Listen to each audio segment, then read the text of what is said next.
Alright, hello and welcome back to our second Season 3 North America Street Fighter V Underdog Tournament.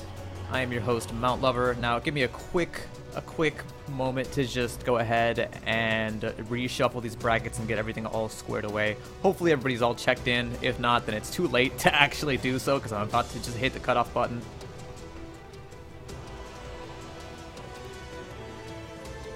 Process check-in results. Looks like we've got a 30-person bracket.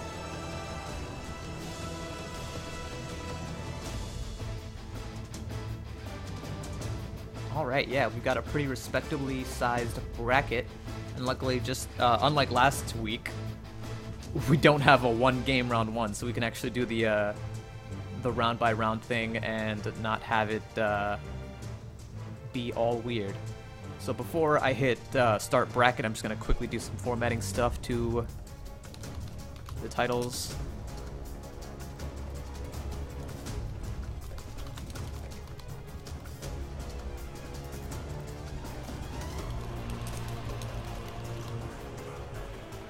By the way, let me know if the audio levels are fine, if I'm too loud or if the game is too loud or if anything is too quiet, etc., etc.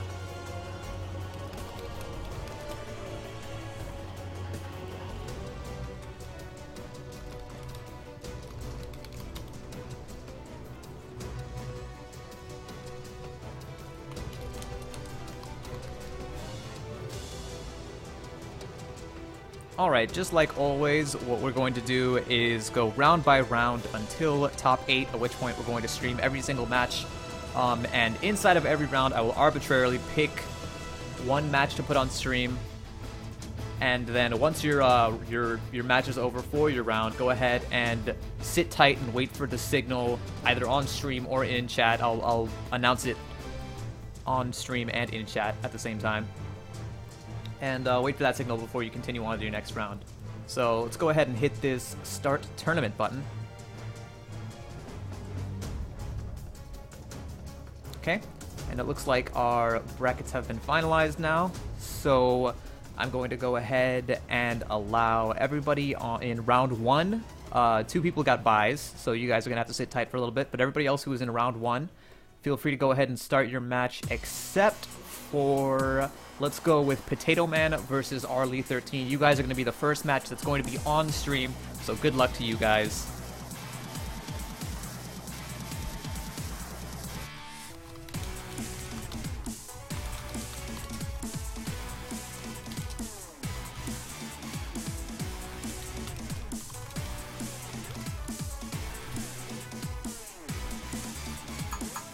Alright, time to invite these guys. Let's see if I can remember how to spell Potato Man.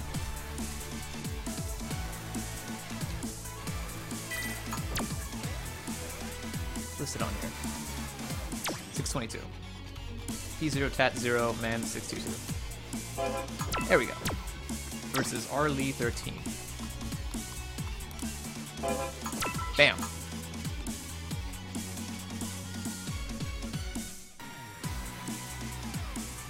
Unless he's using the CFN filthy Wi-Fi scrub. is that what the CFN is? Let's try inviting that also. Alright, now he's on our league. Alright. So right off the bat, is this really gonna be Geet versus Alex? That's an interesting matchup. But yeah, whenever you guys are ready, let's go ahead and get this show on the road.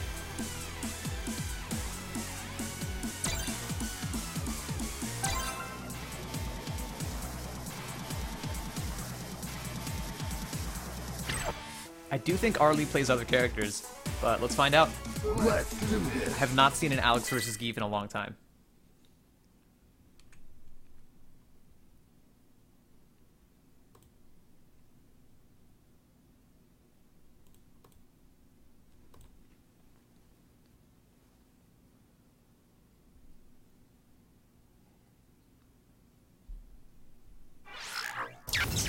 Yep, sure enough, we're gonna have a big-bodied brawl. We've got Potato Man 622 with his Zangief making a return appearance since last week, where I think he got some points, and RLE13 with Alex. My iron. Round 1. Two of the second biggest characters in the game. Let's go. Arlie starts it off with a warm-up. V-skill into standing heavy kick, just fishing for it. Oh, great whip punish on the Fierce with the Fierce. That is absolutely how you should deal with that standing heavy punch. If you're the Ziggy play, loves to throw it out. Here we go. Air SPD. Gets the dash up into heavy SPD. Now here comes the Oki. Oh no, the hardest reads are not going to work here. He should have just continued with the hit confirm. Or with the counter hit confirm, rather. Not sure why Arlie pressed buttons there. Ooh, the dash up power bomb falls out to that armor. And the standing heavy kick into V trigger activation. Walks right into the lariat, and then there we go. Here we go. EX SPD. This is going to be big Oki. Dashes back from the normal back throw, it's like.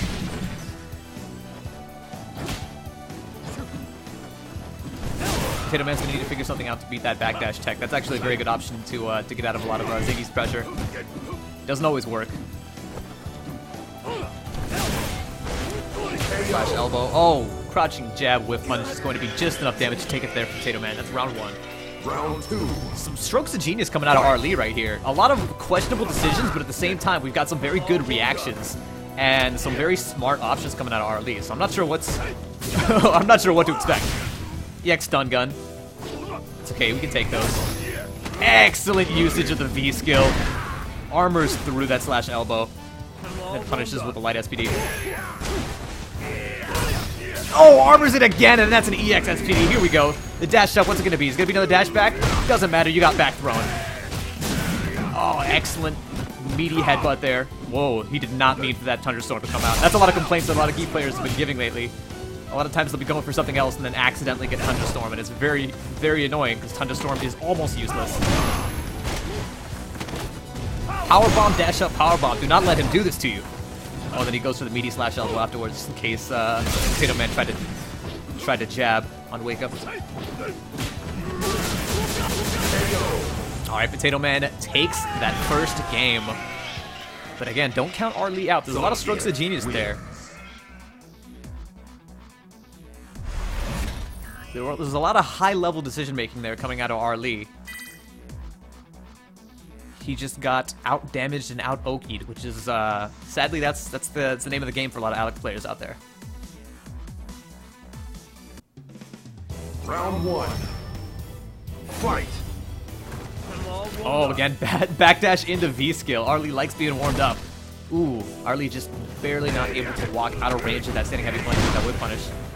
Oh, the running bear grab resets the Potato Man classic.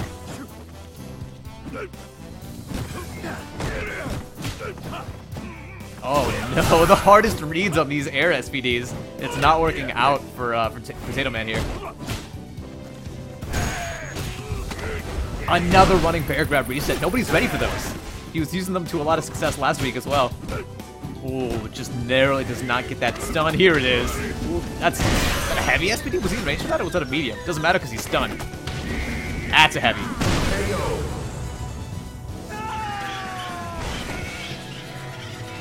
Round 2. Potato Man doing a great job of using the correct SPDs for the correct situations.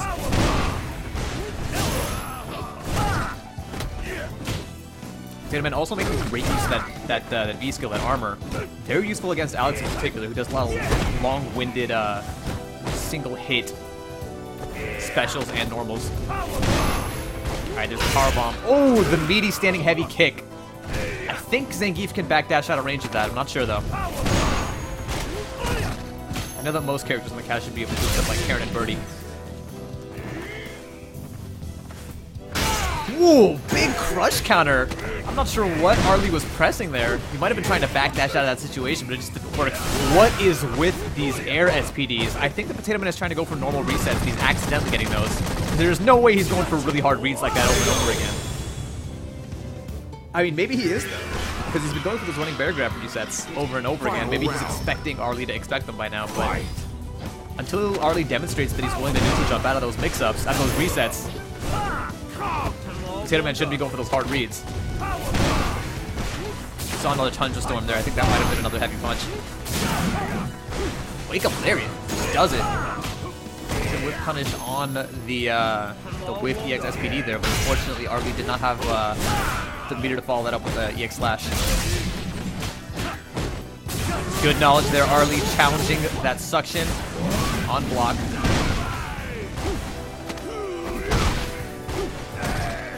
Ooh, big meaty headbutt, and then a neutral jump finally comes out. Arlie has the read on that running bear grab reset, and that's going to be 1-1, tying it up. Alex wins.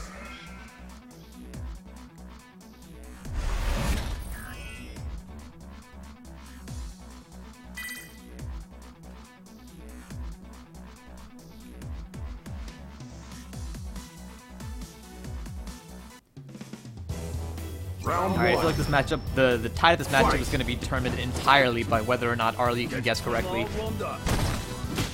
on these running bear grab resets.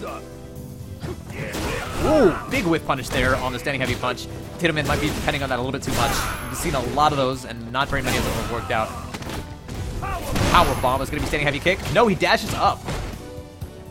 A lot of cheeky dash up stuff coming out of Arlie. With Alex, you kind of sort of have to depend on that fake pressure. Light SPD. Goes for the dash up, -2 there. Tries to go for some cheeky standing heavy kick into EX SPD resets. Arlie's just going to back dash right out of those. Now he has got Potato Man on the ropes and cornered. Again with the running bear grab resets. Just not taking the damage. He doesn't want the damage, he wants the hype. Has to spend all of that V-trigger in order to make that safe on block. Whoa! Big whiff out of Arlie with the overhead. Not sure what he was going for. Trying to overhead Zangief out of the sky. Alright, Potato Man has to be doing those thunderstorms on purpose now. Maybe he's trying to find and catch a standing heavy kick. But I don't know if that works. I don't know that it's effective, rather. I know that it works. Negashrav, a reset means that you have a combo. You can follow up with a combo. You opt not to do the combo, instead to catch the opponent off guard and start another combo. So basically, you have damage, but you sacrifice it for the sake of potentially getting more damage. So every time you see Potato Man connect with something like a crouching light punch or a standing light kick, he could follow up into that lariat like we just saw, but he's opting instead to go for running bear grab and get a little bit more damage out of it. Light SPD, and that's going to be enough to take it there from Potato Man, and we're down to the final round. Final round. Fight. Arlie loves getting all warmed up. Oh man, those jumping, those neutral jump headbutts, the air headbutts out of Potato Man. There's so much stun.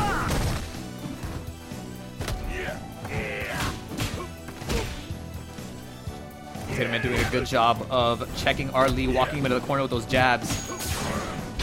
Here we go. One good read out of Arlie is going to be able to get him out of that situation. Ooh, misses the combo off of that lariat.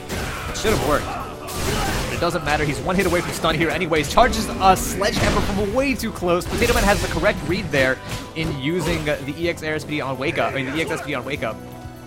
Unfortunately, Potato Man doesn't spend the extra bit of V-Trigger to make that suction safe on block. Arlie knows it. One dash up throw is going to be all it takes for Arlie to take it over Potato Man in our first round. These two, this was definitely a great match, and I expect Potato to work his way back up and come back on stream from the loser's bracket in a few rounds. But good stuff to both of our players. It's go time. Tamik, you're right. EX backdrop would have stunned. He barely... I think he was expecting to get the stun, which is why he didn't go for it. But that was still a very good match out of both of these guys. That was very fun to watch, and I hope to see the run back happen later on. All right. Let's take a look at our bracket and see who we've got up next and how this current round has fared thus far. Looks like we've had one no-show out of Azulin.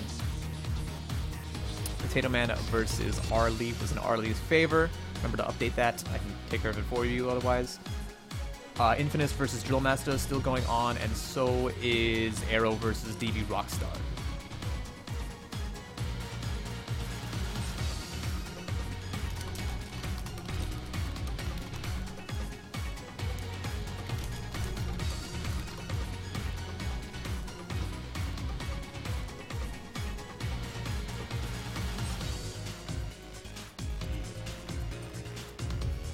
Oh, did KZA get seeded? Huh. Oh, no. He won against Strongming. So it looks like we've got, in our round 2 matches, we're going to have Dab and Kitty versus Jigs. We're going to have Yoshi versus Raylight. We're going to have Faces X versus Wooden. Zandu versus Honky Magoo. Looks like Honky Magoo takes it over Karen's Anime Hair. Unfortunately for Jimmy, he's going to be knocked in the lower bracket from the get-go. Please don't go 0-2. We've got Kafer versus Distens. I mean, Kafer versus Cookie Cannon, rather. And then we've got Inzink versus James 6.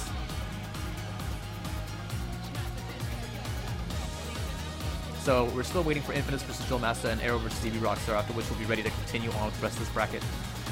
See how they're doing.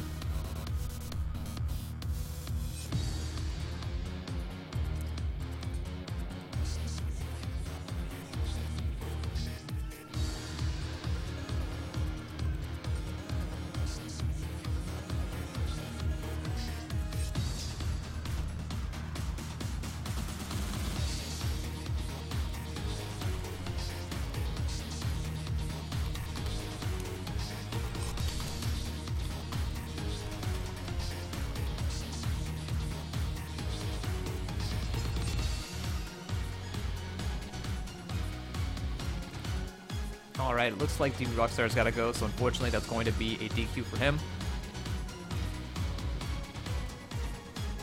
Let's do this via the participants menu.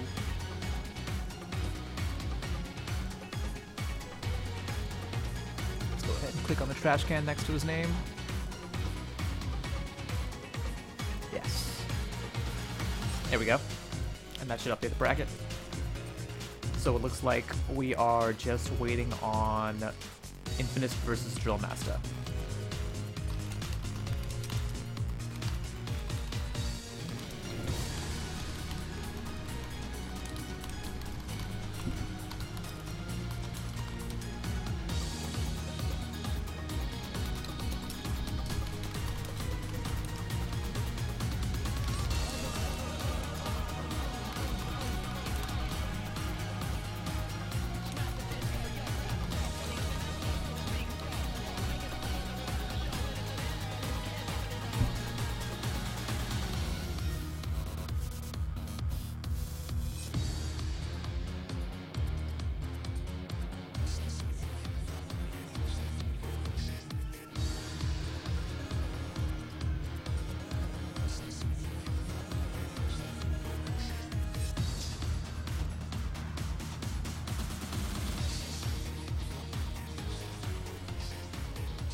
Alright, still waiting on Infinist and Drill Master. Looks like Infinist is not even online. Are these guys playing?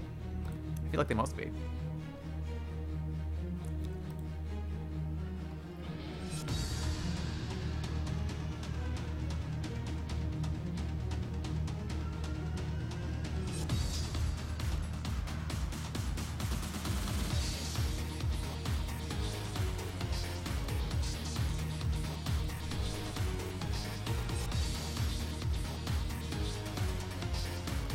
Yeah, I feel like the last player must be playing a first of 10 or something. Normally when somebody doesn't show up, like, we at least have one person that can be like, hey, my opponent hasn't shown up. And I feel like it's very unlikely that we've got two no-shows matched up against one another. The Drill Master is currently logged on to Street Fighter V, so I feel like they must be playing.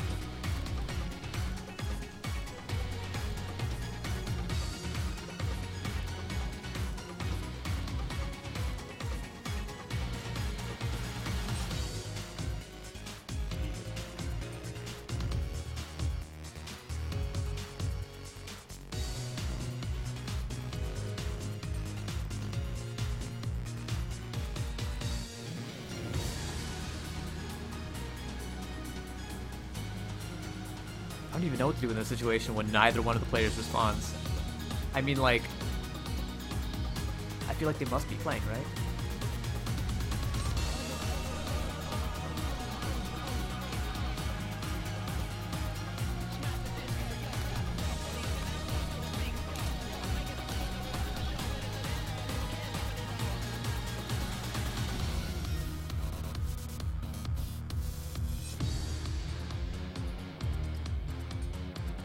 Yeah, they're playing.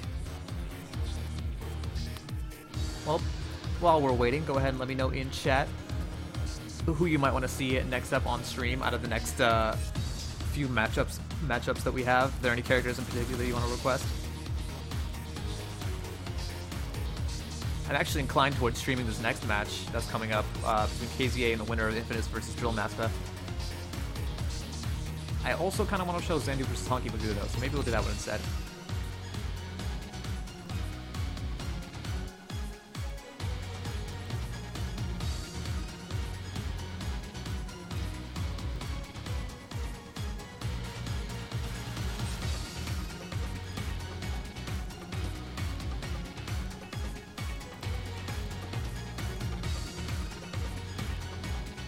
I feel like I gotta give these guys like a couple more minutes. Otherwise, I just have to like give KZA the bye over their match.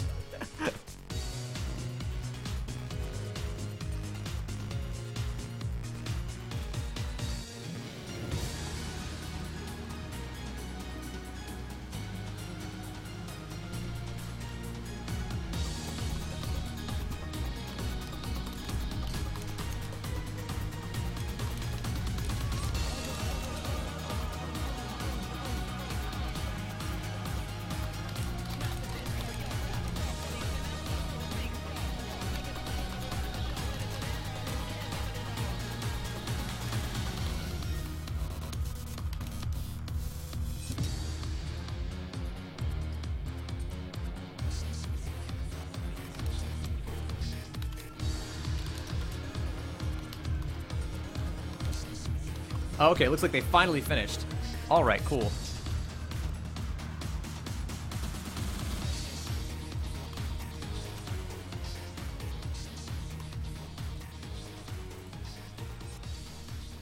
Alright, so looks like we can finally get started with Winners Round 2 and Losers Round 1. So if you are in Winners Round 2 or Losers Round 1 currently, go ahead and feel free to start your match. And I'm going to go ahead and invite the two oohs into the room, Honky Magoo and Zandu.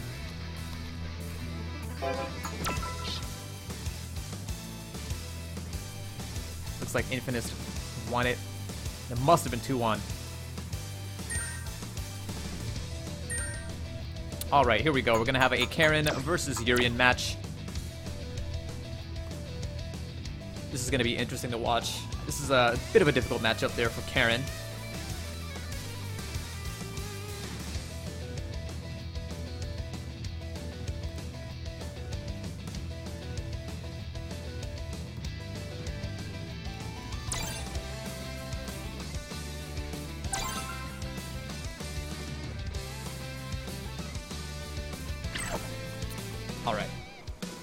But yeah, it looks like this is a bit of a difficult matchup for Karen due to the fact that Urian's normals just annihilate Karen's in terms of range and priority. And there are a lot of tricky situations that Urian can put Karen into. For instance, one of the biggest buttons to watch out for here is forward medium punch. If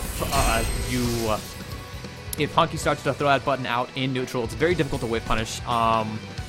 And if you block it, you have to do a number of things. You have to take a look at Urian's V trigger. If he has V gauge, then he's going to probably follow up with the overhead, then cancel it, make it safe on block. There's a forward medium punch coming out right away.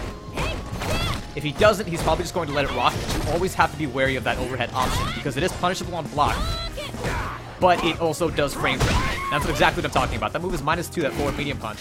So you have to challenge it. But you always also have to be aware of that overhead frame trap. I'll keep doing the Urian thing. Ooh, interesting little counter hit confirmed there out of Zandu, but no follow-up, unfortunately. So he was trying to go for the Tenko, and instead accidentally got the dash. Excellent stuff coming out of Zandu. That standing heavy punch is another button you have to watch out for, but unlike forward medium punch, that button is very whip punishable. All you have to do is stand out of range, and with Karen you can sweep or you can walk forward and medium punch. Ooh, no whip punish there on that overhead. Zandu does have meter, so if Honky Magoo likes to throw out, if he wants to throw out more of those fireballs, Zandu does have the option of EX dashing through them. As El Bueno also displayed in a previous tournament season. If the Urian player likes to throw out those mirrors, you can activate V-Trigger and just wreck a slide right through them. Ooh, nice option there with the EX Tenko. Seeing that normal Tenko would have been out of range from almost easy combos. That was kind of a smart option there. Again, exact same situation. Unfortunately, drops the combo there a little bit.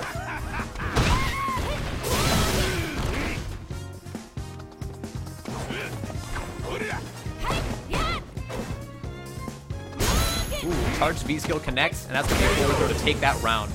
1-up. Final round. Fight. I'll see that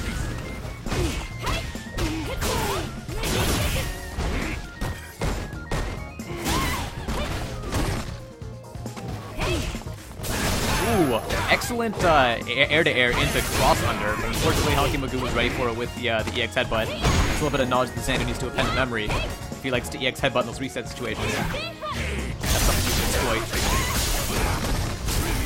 Big whiff out of Honky Magoo, and then a good whiff punish to the Xandu.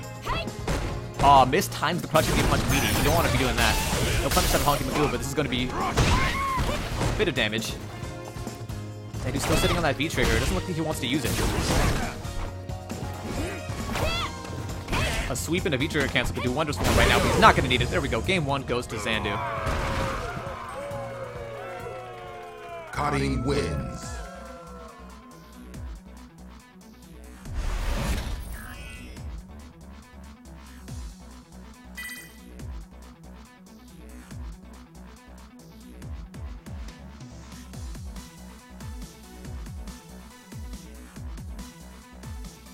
So we got some pretty solid play coming out of Xandu.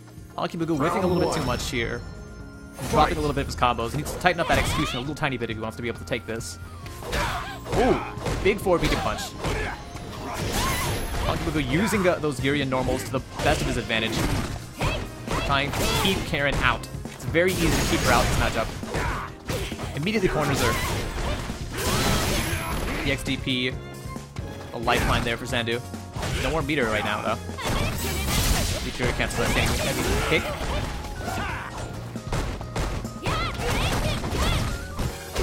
Oh, okay. I loved the option there for the counter hit follow-up after the Rekka elbow, but unfortunately Xandu did not continue it. Left a lot of damage on the table there. Round 2. Fight.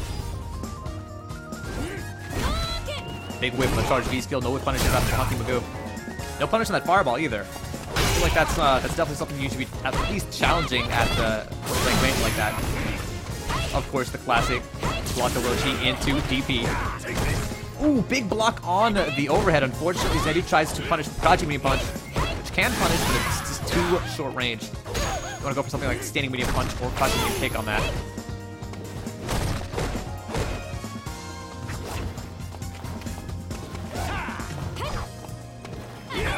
Whoa, big whiff on the anti-air.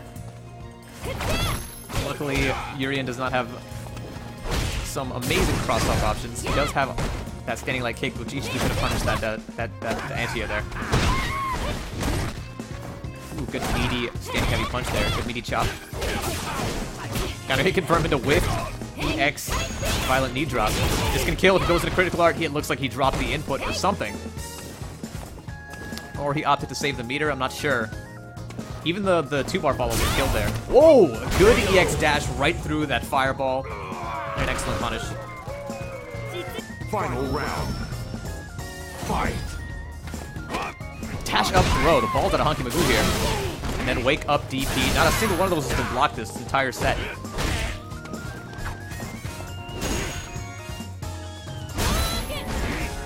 Again, if you let your opponent get away with wake up DP, they're gonna just keep doing it more and more often because it's working. If it works every time, it's a good use of meter. However, if just 1 per every 5 DPs gets blocked, then all of a sudden it stops being worth it. Whoa! Full screen Rasenha didn't even whiff punish anything, just connected. No blocks on Honky Magoo.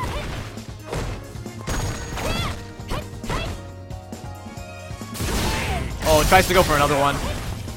Honky Magoo pulls out the EX chariot tackle. knocks it out of the sky before it has a chance to lift off. Not sure what Xandu was going for there. It might have been an EX command dash. Just mistimed the input there. Ooh, there we go. The EX command dash into throw. The unblockable classic. Literally unblockable. And unreactable to an extent. And that's going to be game 2 there for Xandu. Xandu moves on into the next round. It's go time.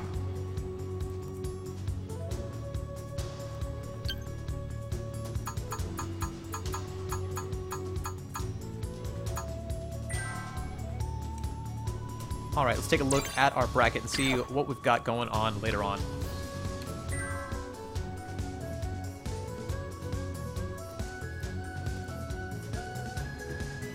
All right, Xandu takes it over Honky Magoo 2-0. Very excellent stuff out of Xandu there. Let's go ahead and update that for him. All right, and it looks like we're already set. There are just 2 matches that we're waiting on in losers round 1 that still have to go through. But our winners round 3 is, it looks like we're all set to go for that. So no sense in waiting on the lower bracket, I think. So yeah, let's go ahead and give the go-ahead. It looks like KZA got knocked out by Infinus, unfortunately. But let's go ahead and give the go-ahead to our winners round 3 and losers round 2. Whoever's ready in losers round 2, that is, to go ahead and start their matches with the exception of Infinus versus James 6. We're going to have that one on stream. And then after this, we're going to have everybody in our winners bracket in top 8, and then we can start focusing on the lower bracket. So yeah, let's go ahead and give the go-ahead.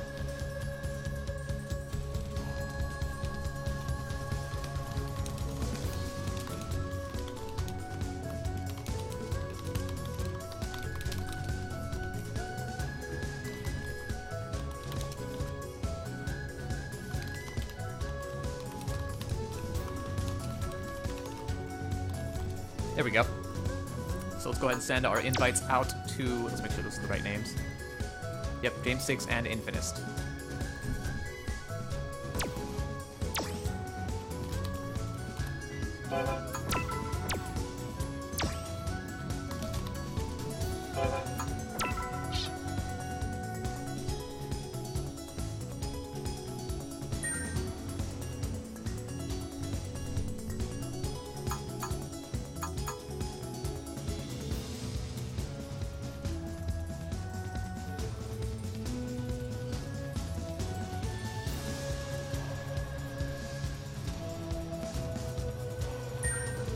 Alright, Infinist. He says bathroom real quick. Should I give him some time? Yeah, I'll give him a little bit of time if he's going to head to the bathroom. And I'll take a quick break as well. Let's go ahead and flip it onto the main screen in case the match starts while I'm away.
Alright.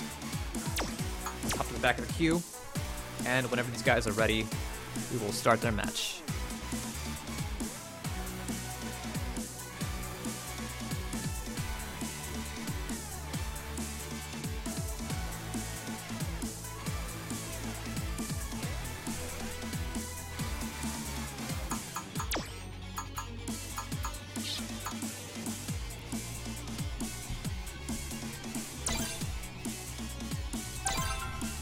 Alright. Looks like we're all set.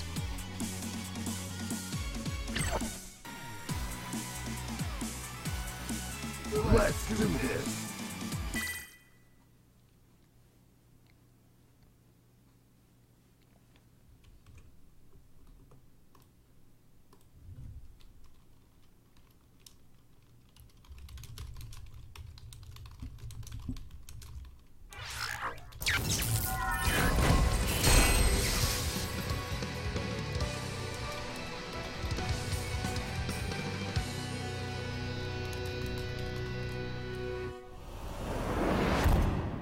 Alright, looks like we have got ourselves a Laura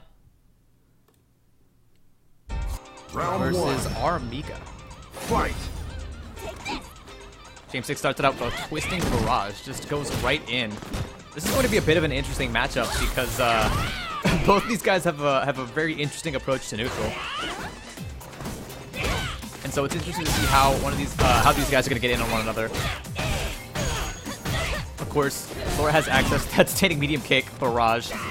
Even though it's -2 on block, it seems like it is +5. The Witch crouching heavy punch on our Mika. Excellent way to catch your opponent off guard by whiffing it, actually, and going into something like a light Rainbow Typhoon. Looks like James 6 is going to have no trouble dealing with Infinite, at least in this first round. Fight. EX Sunset Wheel, what's the follow-up going to be? Twisting Barrage is the new option now.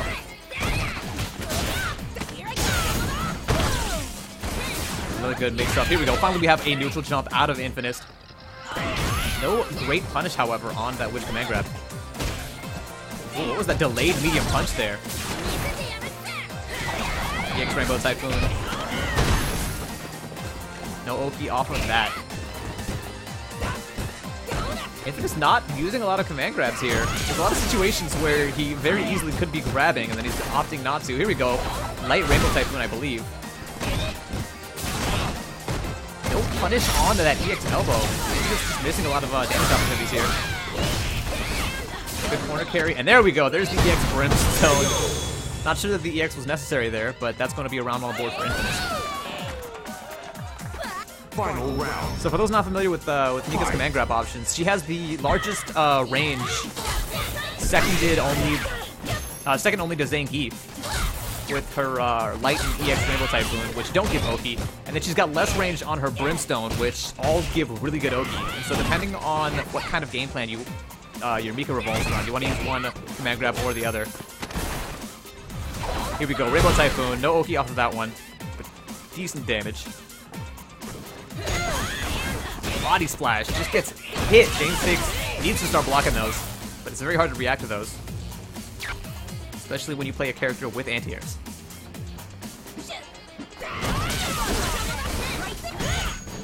Ooh. Infinite walks into that crouching medium kick.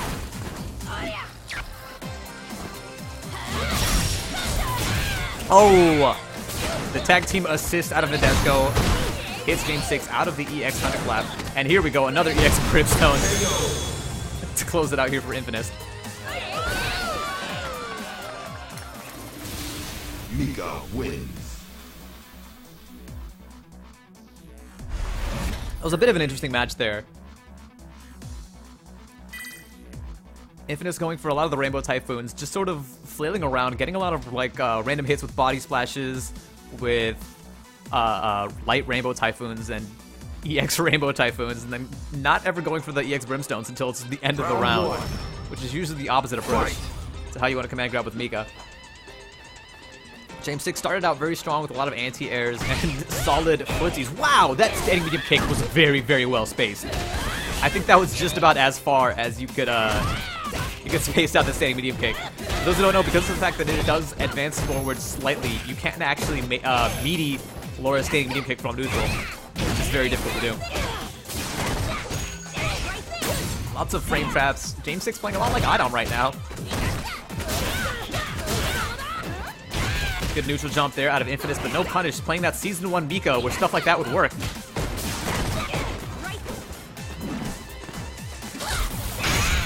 Excellent option with the crush counter sweep out of that, underneath that thunderclap. Very underrated option for those. Good take command grab out of James 6, and Infamous, unfortunately, even though it is mildly safe to wake up buttons after that situation, Round 2. the standing roundhouse is going to crush counter whatever you try to wake up with. Good backdash with punishes, the command grab with sweep. Infamous having a very difficult time here trying to get in on James 6's Laura, and I do not blame him. Laura has far better buttons. Here we go, EX Rainbow Typhoon. It's going to be a good chunk of damage, but unfortunately you don't get anything from this.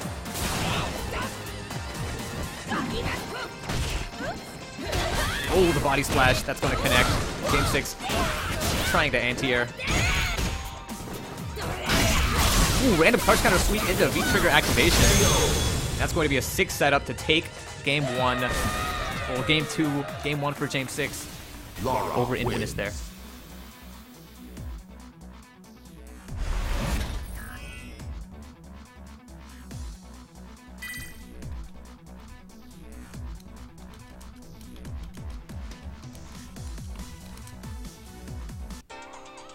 Round 1. All right, here we go. Game 3, Fight. James 6 versus Infamous. How's this one gonna go? Infamous finally goes for a jump in instead of going for like the fourth body splash there, and there it is. Mixing up between those jump ins and those body splashes. Unless Laura decides to try to anti-air exclusively with heavy bolt charge, that is going to work as a mix-up.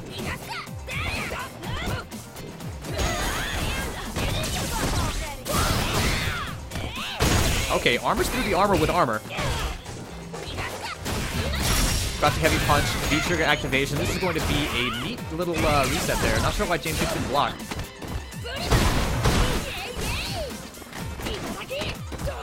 And it ends it with Brimstone yet again.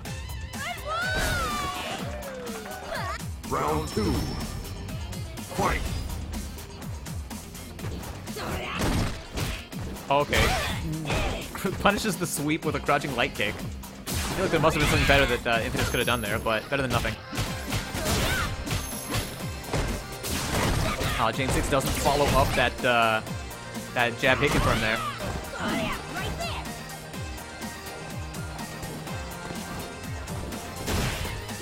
James 6 looks a little bit afraid to anti-air now after getting body splashed on so many times. Ooh, another meaty standing medium kick. It's amazing how many of those James 6 has been able to get. Oh no, jump in on the thunderclap. This is going to be big damage here. Oh wait, Infamous tries to bait something with a neutral jump. I'm not sure why.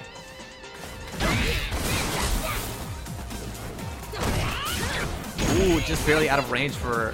I feel like that must have been... oh no, not out of range. That must have hit during block stun.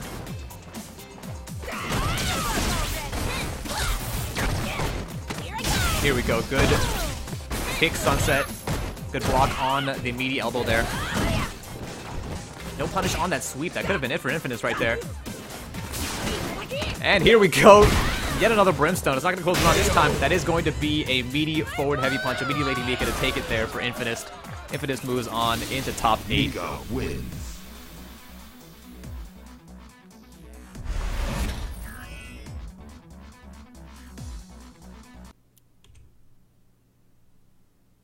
And James 6 is going to get knocked into loser's bracket, where I'm sure he'll do just fine. It's go time. Let's take a look to see how the rest of our bracket has turned out thus far.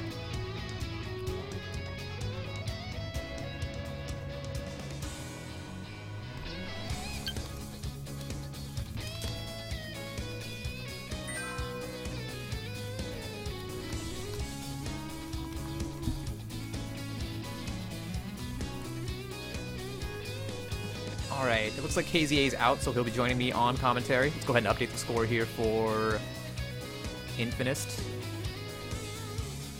Was that 2-1 or 2-0? I think it was 2-1. Oh, no, there it is. All right.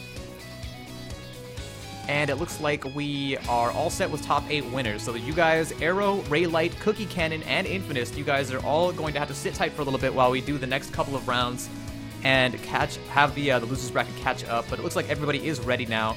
So let's go ahead and allow all of our losers round 3 participants to go ahead and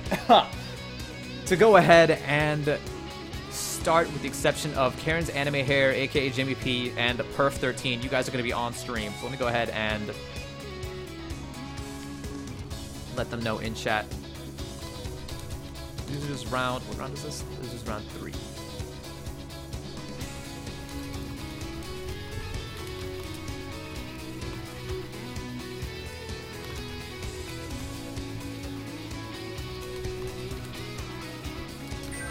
How you doing today?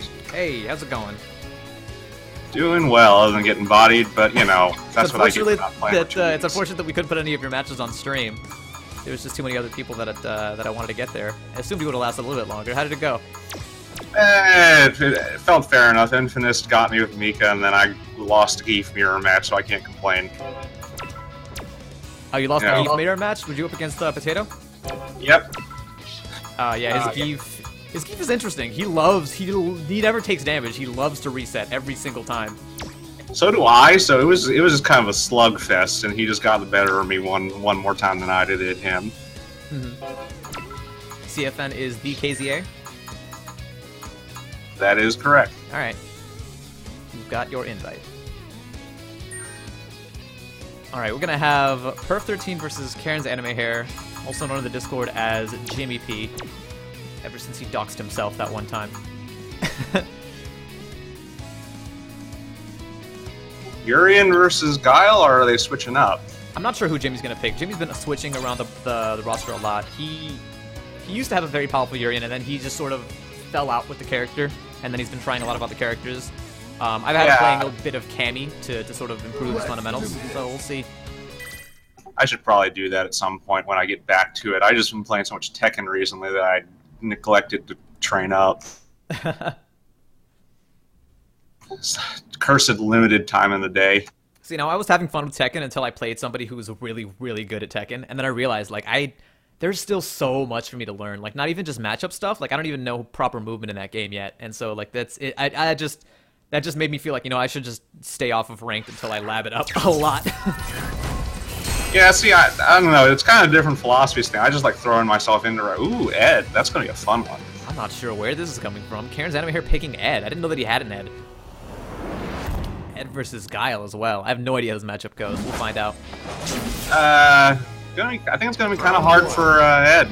It's kinda hard to I feel like close this, Guile. this must be really difficult for Ed. Ed normally dominates that range game, but versus this character, I'm afraid it's gonna be a moot point. Perf going in hard from the start. Karen's Anime Hair clearly unfamiliar with Ed. Not playing his character to his strengths at all. It's like he's trying to get in, but he doesn't look very sure of himself. There we go. We've got a back throw. Kind of a meaty back All right, so we got getting going here. All right, random EX Fireball out of Karen's Anime Hair, trying to play a little bit of the Fireball Wars. That's a losing battle for you. Push counter burn straight, and that's going to be an easy round 1 there for Perf. Yeah, well, it just Guile's a wall, and Ed has trouble with walls, I think. Yeah, Ed's very good at getting in and staying in. He's bad at combos. This is what he's bad at. Very difficult to hit confirm this character from certain ranges. So hit confirming it by itself is easy. It's range confirming that's difficult with this guy. It's true. I mean, also, I gotta say, both these guys' defense is very solid. Look at that little tiny shimmy that Perf just threw out there. The walk forward, walk back, and a burn straight. Oh, there's the first EX DP. A cycle upper on Ed. Lots of startup frames of it. Also lots of invincibility because of it. Way better to use in neutral. Catches him with the V trigger. Doesn't get anything out of it, though. Perf's been sitting on full resources for a long time. I feel like he just hasn't felt like he needed to use them, but we could see a CA confirm at any time.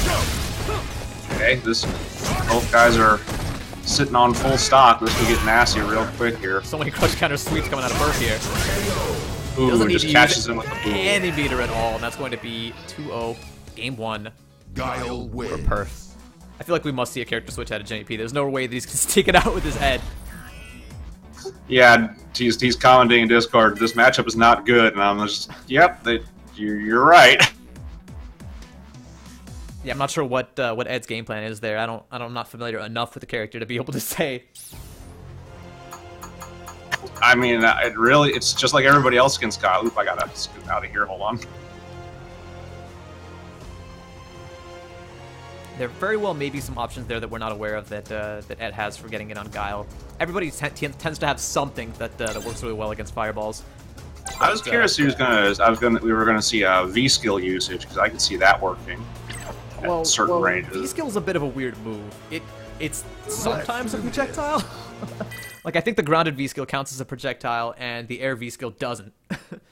And so I'm not exactly sure how that would play out. And sometimes you get these weird issues where instead of colliding, the V-skill will just pass through and connect with the opponent. So it's a bit of a weird situation. Here we go. We got Cammy. Yeah, that's a much more reasonable matchup. Still very dependent on getting in, but once Cammy's in, it's much harder to get her out.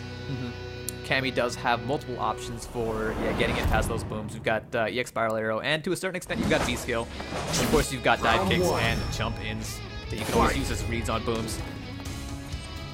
Karen's enemy here testing the waters to neutral jump, trying to see how Perf will react.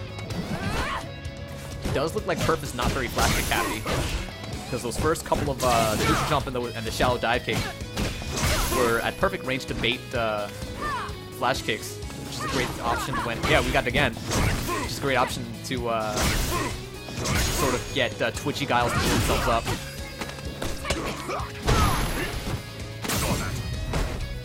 Good corner pressure coming out of Karen's enemy here. Not overextending. One EX is all going to take his way out. There's the flash kick.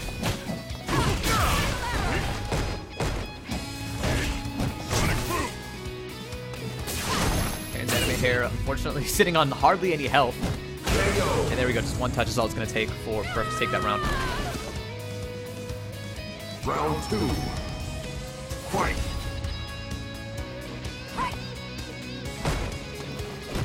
It's going to come down to whether Jimmy can figure out how to crack this wall. I'm not sure he can. This is not a easy match to do that. Good job of slowly pushing Perf into the corner, but he's taking a little bit too much damage in the process. Oh, the side switch is not going to work in his favor there.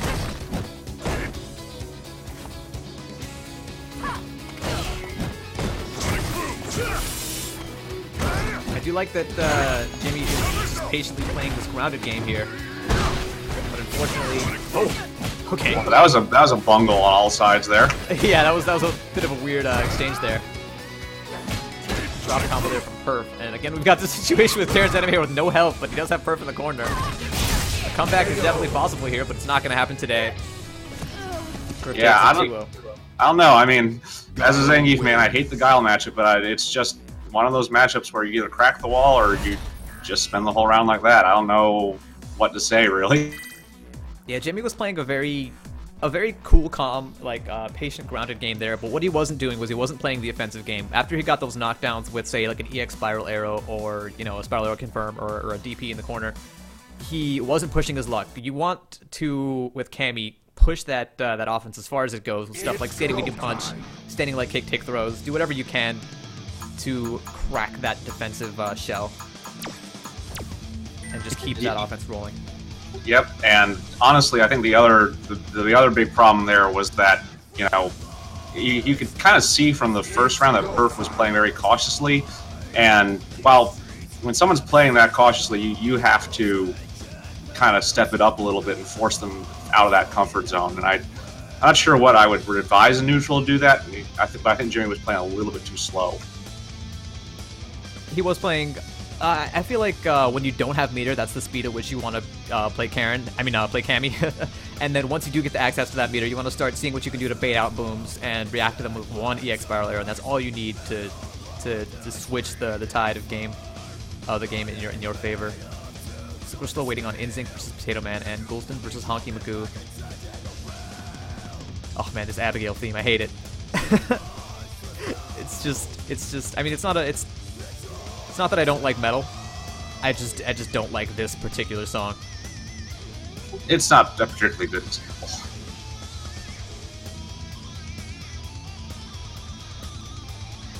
Let me know what you guys think in chat of the Abigail theme. Whenever it comes on, I'm just like, did I mess up the audio? Is there some kind of like mod? We need Penguin's playlist. This is a bit intense. I should ask Penguin what he plays. This is in-game music, by the way, Allison. This is not this is not a custom playlist that I've got going.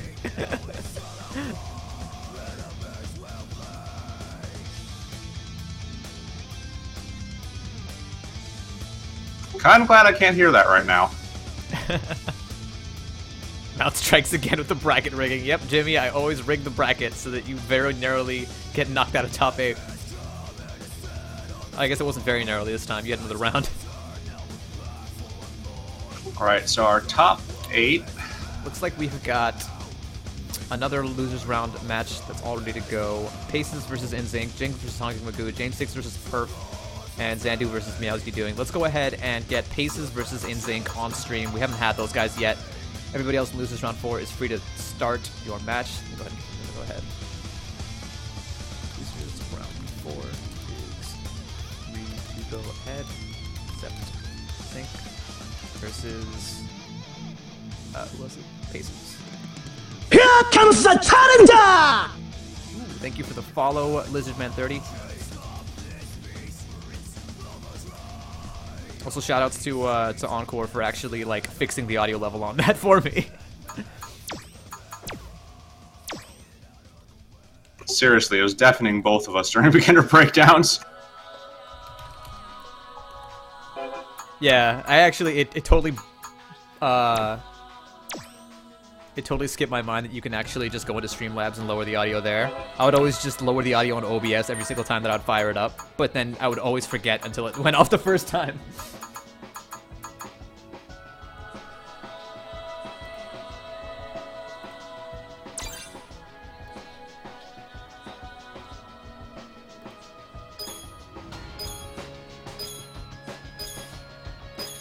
Was it still a little bit too loud, Maj in Europe? Maybe we'll have to lower that a little bit more. Let's go ahead and turn down the volume on OBS in case it happens again.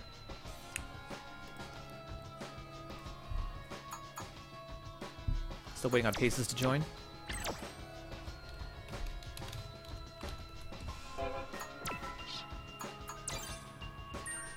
There we go. Alright, Paces plays a lot of different characters, so we'll see who he pulls out for this one.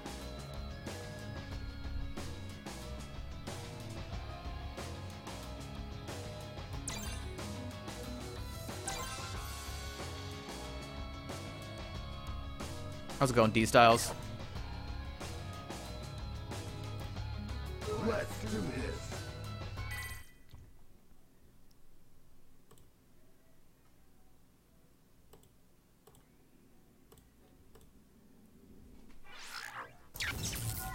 Alright, it's going to be Ken. We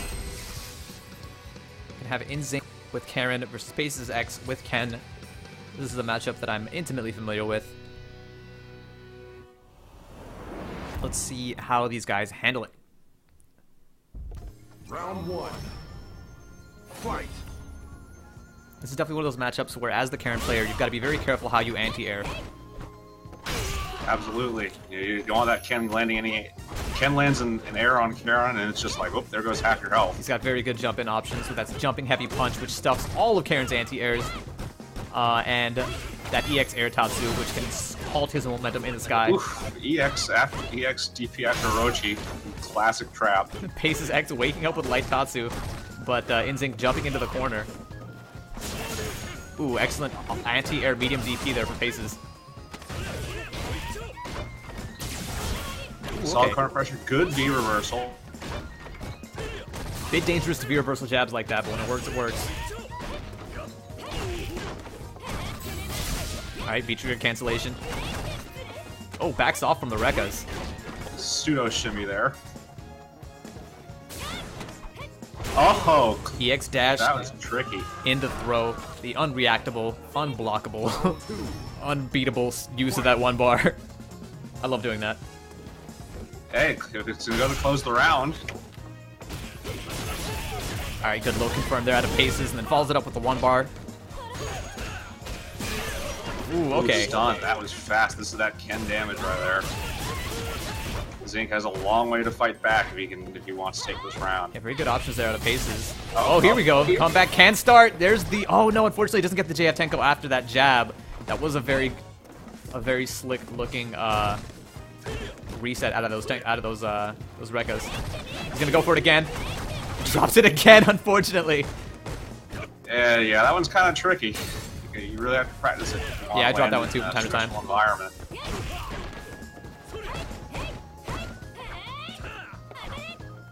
But I mean, the good thing about that is that that's a solid use of that beam meter. He's still in this. Oh, never mind. Anti-air standing medium kick. Interesting option there for Paces, and it works. Final round. NCH sitting on full meter here. Paces not throwing any fireballs, otherwise NCH would be able to easily react to them and get his way in. Good air to air. Good way to shut down some of those Ken air shenanigans. Yeah, I mentioned earlier that Karen has a tough time anti-airing Ken. Your best option there, as with most matchups, is jumping medium punch.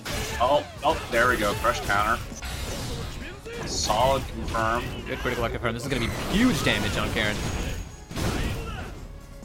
And this is a huge comeback that NCH has to make all of a sudden. Not a situation Karen wants to be in against Ken. Karen definitely wants to try to stay ahead of Ken through this. Oh, here we go. The critical confirm and the drop. Oh, just lets it rock there. Zink's been using the sweep a lot to catch him off guard, and it's been working out pretty well. But oh, the cross up. It's gonna be game one there for Paces X. Ken wins. So yeah, as the Karen player, if your opponent ever blocks your Rekkas, just letting them rock is actually one of the most dangerous options that you could choose, because of the fact that if you don't follow them up, the Rekkas are punishable, which is why you normally want to follow up with something. And there are certain situations where you just screw yourself and there's no safe option. But in a situation like that, if you want to keep yourself safe and you just want to go for the backdash option, it does spend a little bit of that V gauge, but it's worth it.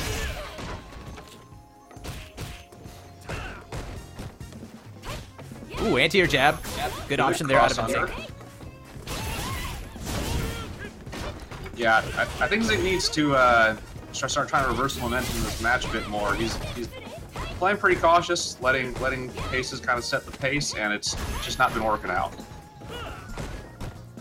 Yeah, that's getting more on the offense, just generally trying to keep him from getting these free jump ins and shenanigans. Oh no, NCH not familiar with that double standing medium punch, counter hit confirm. That would have been very easy damage for him if he'd be able to see that. Cornered, not a good look. Could be very bad. I like Paces X with those cheeky frame traps. That EX fireball into that crouching pierce, trying to fish for that crush counter. It's gonna be round one for Paces X. This is match point. Yep, he's gotta get something going. Really has to turn the tide of this around. Interesting whiff punish there on the sweep with the sweep. Oh no, drops it again. Oh!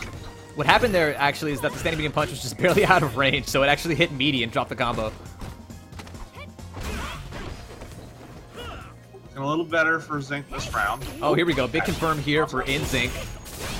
Ooh, solid combo that time. Oh no, the backdash tries to bait a DP, instead gets wake up light Tatsu'd.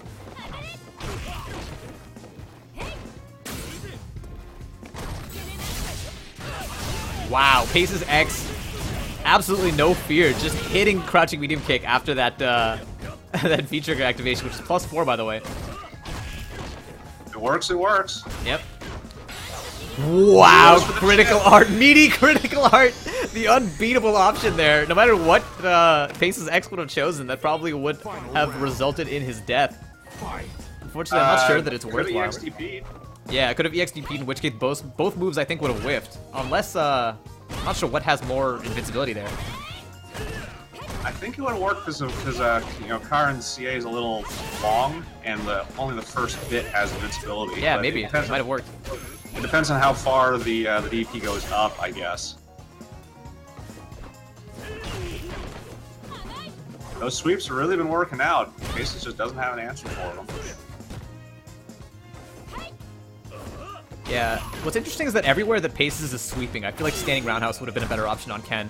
Standing roundhouse has a little bit better range. You can convert off of the crush counters there, and it also moves his hurt box back a little bit, which allows you to avoid some normals with punish. Oh, here. Oh. Big punish opportunity for NCH, and he drops it, leaves it on the ground, doesn't pick it up. Very even. Could be anyone's game. Oh, Excellent little shimmy into standing heavy kick, and this is going to be it for NCH. 1-1 Ties it up. Going to the final game. Yep. That's what I like to see, those standing heavy kick shimmies. Works very well, even if your opponent isn't throw teching. Just walking back and pressing standing heavy kick will catch them if they're waking up buttons a lot of the time.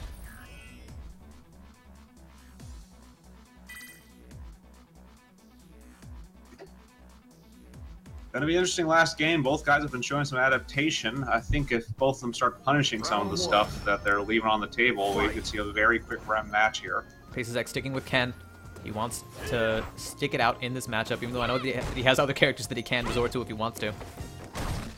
I mean, Max Ken Ray was working sweep there. Cross up. Doesn't get anything really out of it, though. Wow. Counter hit, crouching medium punch. Ooh, big. I'm not sure what NCH was trying to do there.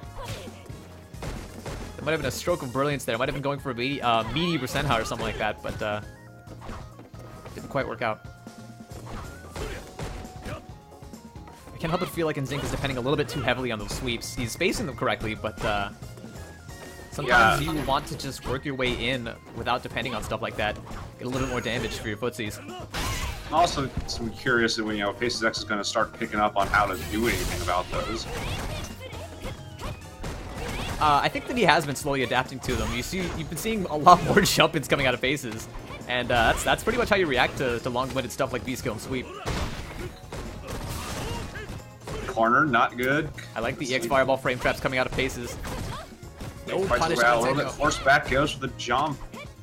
Take throw, Paces X. And it'll do it. And the overhead. Good option to close out rounds. Always works. Round 2.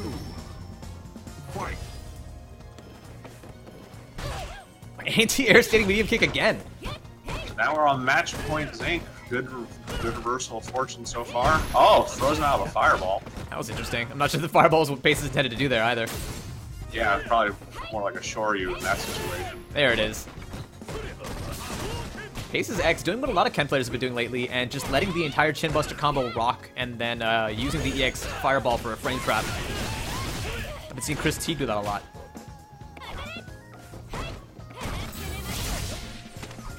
Walk up, throw, good use of the V trigger cancel. Yeah, good use of those plus frames. I like to see those kinds of mix-ups in every situation where you can physically get it. Again, no anti-airs coming out of NCH. It's very difficult to do with Karen, but here we no CA confirm. I'm not actually sure if it would have killed, but it would have been good to try. All right, very much danger zone. Both guys, one hit, and they could die. NCH needs to do something. One EX dash into throw would do the trick here, but he has to work his way out. Okay, and there we go. Throw closes it.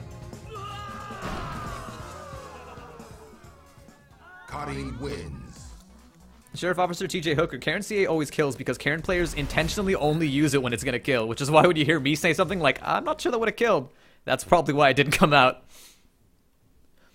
Karen CA does negative Oki. If you have a Karen player in the corner, I mean, if you have the opponent cornered and you use CA, then that immediately resets the situation. That's why a lot of Karen players are very hesitant to use it. Alright, let's take a look at our bracket. Good stuff to NCH there for taking it over Paces.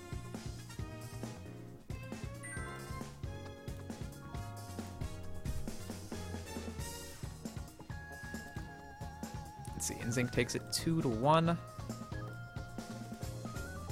And it looks like we're down to our top 8 finally. So our next match, from here on out, we're going to be streaming every single match. And so if you want to follow along and pay attention to when your match is going to come up, you can do so by paying attention to the match numbers listed on Challenge. That's the order in which we're going to continue. So our next match is actually going to be moving right along with NCH versus Jigs 510. So let's go ahead and give Jigs that invite.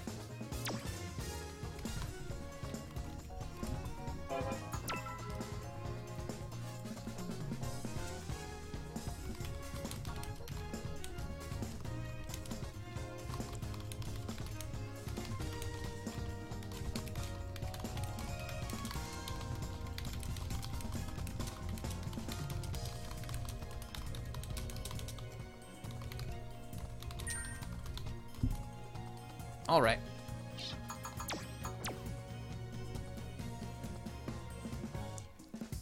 Looks like NCH is going to have to hop out of one Ken matchup and into the next.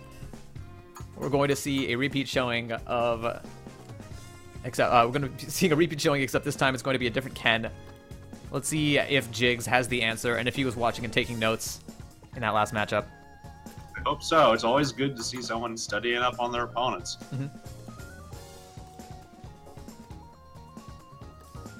If there was one takeaway there out of that that matchup between NCH and Paces, it was the fact that NCH did not anti-air very often at all. And so Jig should absolutely not hesitate to use that as an option for closing the distance and getting in on his opponent until it stops working. Of course, Paces wasn't doing very much anti-airing. Let's see if Jigs can properly keep Karen out as well. Yeah, I think we saw, what, a couple of DP anti-airs and then a couple of standing medium kick anti-airs, but Ken's anti-airs are definitely extremely powerful, and I think crouching heavy punches is enough alone to just eliminate all of Karen's approaches from the sky, and if you cancel that into V-skill, then all of a sudden you get yourself a little BD cross-under situation.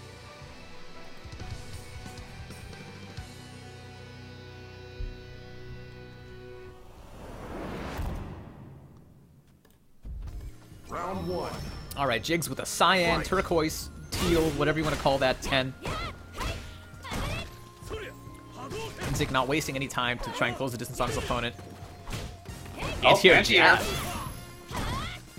Looks like Zinx at least was paying a little bit more attention. Connects with that sweep.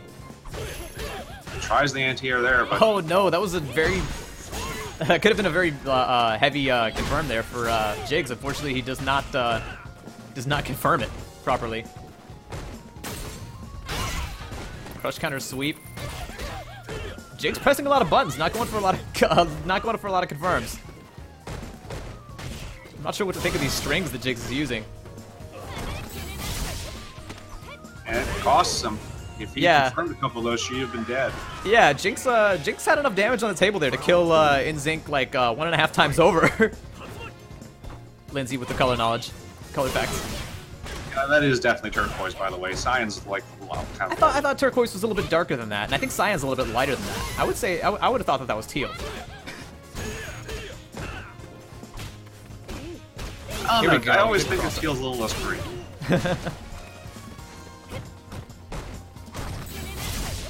Okay. Good intercept on the attempt on the dash in there. Jake's using really, really weird strings here. Double crouching medium kick. I feel like Jake's needs to tighten up his play a little bit and start using strings that convert a little bit better into damage. You see him using a lot of that crouching medium punch into crouching medium kick. Instead, you want to go crouch strong into light standing light kick. Yeah, it's gonna be killing a half there for NCH.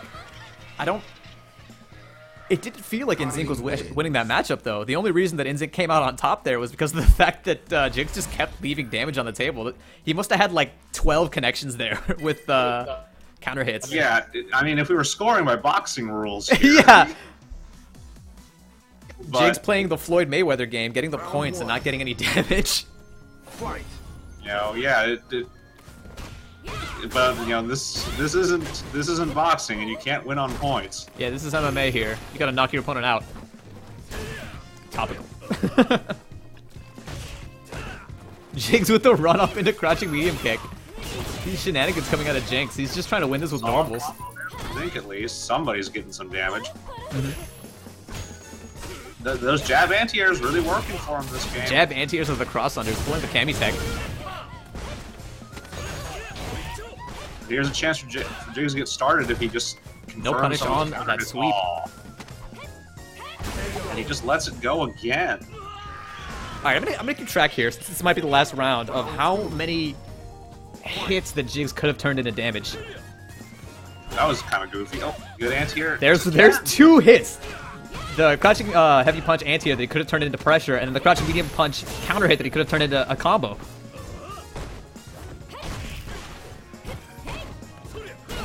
Number 3. Oh, here you go. He turns that into a little bit of offense there, but he doesn't get that meaty crouching medium punch quite on time. Ooh, big there we go. Another one, but he converts that into a fireball. Could have been whiff punished. That could be something else there, but I don't know what. I don't know what that physically could have been. And that's going to be the kill here for NCH. Yeah, I mean, Jigs could have had all of those games pretty easily if he'd just gotten that explosive Ken damage. Yeah, what I want to see Jigs do is start looking up effective strings with Ken. Start doing stuff like crouching medium punch into standing light kick. Stuff like standing medium punch in neutral, and then try to hit confirm that into a heavy Tatsu. There's a lot of powerful stuff that Ken can do to get damage off of his normals. You just have to know to use the right strings. But that's going to be 2-0 for NCH. Let's go ahead and take a look at our bracket and see what we have next. I think it's going to be Perf versus Xandu. Xandu making it to the top 8 for the first time that I can recall, unless he made it last time and I'm just have a lapse of memory. Xandu's been improving his Karen a lot lately. Karen Army taking the top 8, huh? Yep, that's how it goes. That's how life goes when you've got the best Karen coach in the world. No, I was kidding. Well, we've got. That's assuming Perf sticks with Guile. It's going to be an interesting matchup. A lot of opportunities for Karen to sneak in, but also a lot of risk. Yeah, this is a matchup that I would say is even, but Guile players hate it, and Karen players feel indifferent. Well, I don't care. Anything that makes Guile players sad is fine by me. Yeah, from the Karen perspective, this matchup isn't necessarily advantageous, but Guile players hate it because of the fact that Karen has a very easy time of dealing with Sonic Boom zoning pressure, and so the fact that Guile players are sort of forced to play a little bit more offensively in this matchup, it can be frustrating. Well, let's see if Perf adapts. Last time we saw him, he was playing a fairly defensive game, so we can see if he manages to turn it around and get going against this Karen. Xero saying, "Don't cheer on the Guile." I'm not cheering on the Guile. I'm just saying it's always fun to see people try to adapt. I like Guile's losing, to be honest with you, but it's always an interesting idea.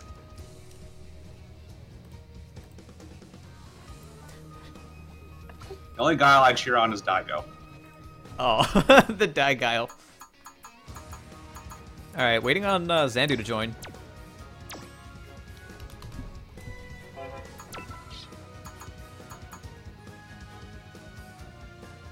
Now, who was the guy that threw like 263 booms? I'm pretty sure that was Oscar Mike. That sounds like Oscar Mike to me. I think he was in this tournament too. What's happened to him? I don't think he was on stream. Is he still in the bracket? No, he must not be. Or did he not check in? I don't see him. Here comes the challenger! Thank you, Shadow Roxas 13 for pressing start and following the stream. Xandu, I am sending you the invites. I don't know if you're getting them or not. Make sure that that your invite settings are that you're logged in and that your invite settings are set to accept from everybody and not just like friends or friends of friends or something like that. Although I did definitely send you an invite earlier, so you can still use that old invite that's currently in your notepad to join this room.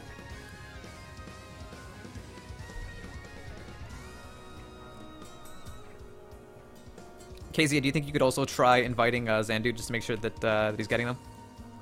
On it.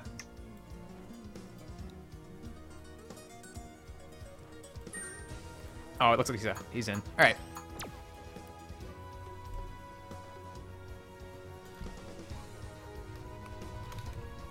Here comes the challenger! Thank you everybody for the follows. Raylight pressed start, getting the bag milk Chan special follower alert.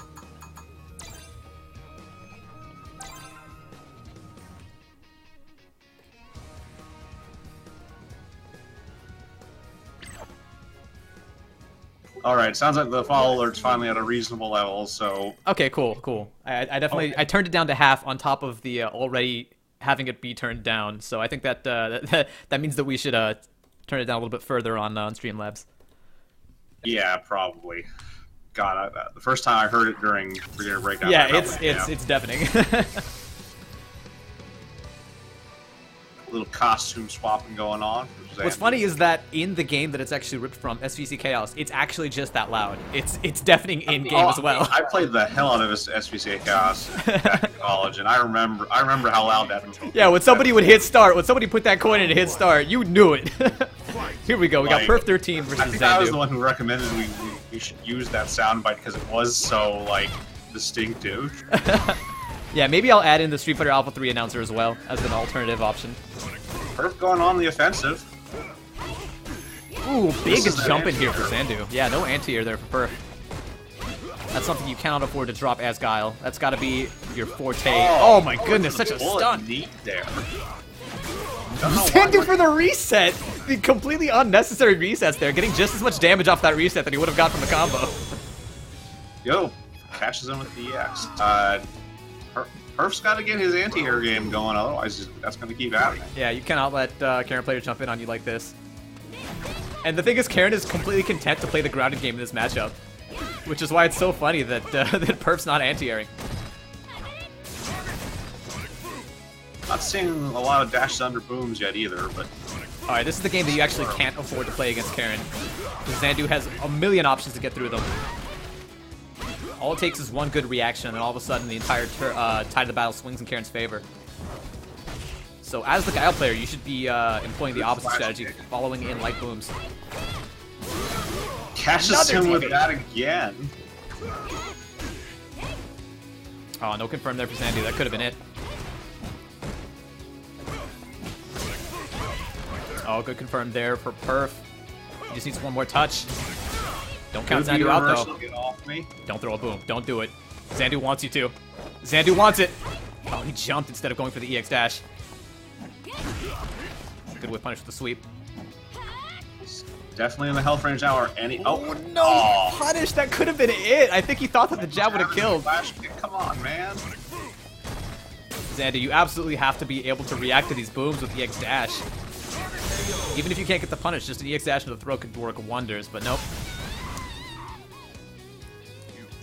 Both guys kind of showing an odd weakness. Perf not anti-airing, Zandu not countering those fireballs. Yeah. Matchup unfamiliarity? I feel like it can't be matchup unfamiliar. I feel like Zandu is just not confident in his reactions.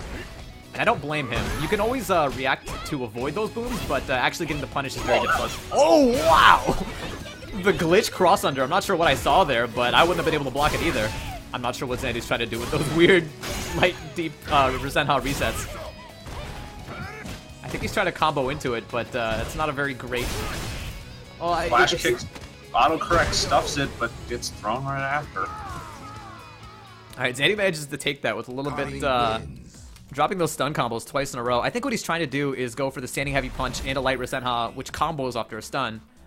And I think that's optimal meterless damage, but that's, yeah. You should just go for the standard bread and butter. Much better to get guaranteed damage than keep muffing it. Okay, there we go. Now the anti-air flash kicks are coming out. Tries to fight up close, though. Gets caught. No shenanigans that time. Wow, flash kicks the standing roundhouse? What was that? Wow! Oh, there we go. That's what I like to see. The EX dash through the booms. Alright, good whip punish.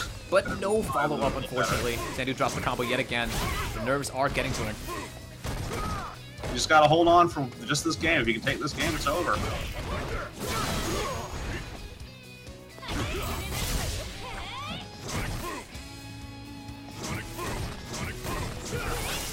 Whoa, okay. Very risky option there for Zandu. Oh, didn't have meter to get that kill with the EX Orochi. Oh no, he does not block high. Yep. Round 2. Fight. Risky option, but hey, it worked out. This is gonna be match point here for Zandu. Unfortunately, he has no meter, which is this is actually a huge advantage for Perf until Zandu gets it. Without access to stuff like that, taking advantage. He's getting in there. Yeah.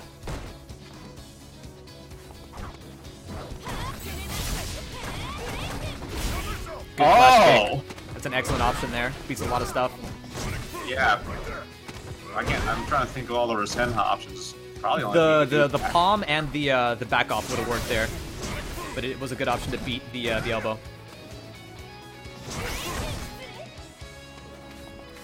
And he's got a long way to go if he wants to take this round. I don't think he's going to, but Xandu hey. taking to the sky way too often, depending on a little bit too many gimmicks there.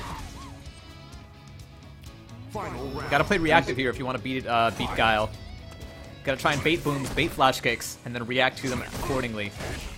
Perf settling down, getting those flash kicks much more now, which is stuffing a lot of the stuff Xandu was using to get easy damage. I do not like Xandu jumping in on those V skills. You want to react to those V skills with just a normal non-EX Orochi, and you can actually get a punish that way.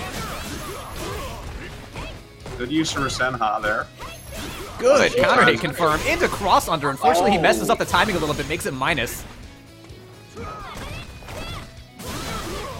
Catches him again. He really likes doing that Orochi. We've seen that flash kick get stuffed by that jumping medium kick like 3 times, that exact same exchange.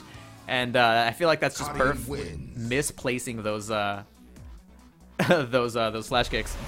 Yeah, I think Perf needs to work on his anti-airs in general a little bit. I mean, those flash kicks started coming out, started catching, but it took a little while, and then they were still getting those random stuff. What's interesting is that in this matchup, there's almost no reason to use flash kick as an anti-air. Crouching heavy punch knocks Karen out of the sky for literally everything that she can do, just like Ken. Perf eliminated me last time, says Zonda. He has got. He's been studying the matchup apparently, and he's got the. He finally got his run back from last week, and not only has he made it into top 8, he has progressed even further. Xandu looking like a real contender this tournament. I think Xandu will go far if he can just calm down his play a little bit. Yeah, he definitely had some strokes of brilliance there. A little bit lacking polish, but with a little bit of diligence there. He definitely is a contender to take this tournament. It was 2-0. All right, next up, we're going to be able to wake up our guys in top 8 winners, and let's go ahead and send invites to Arrow, X-Arrow, and Raylight.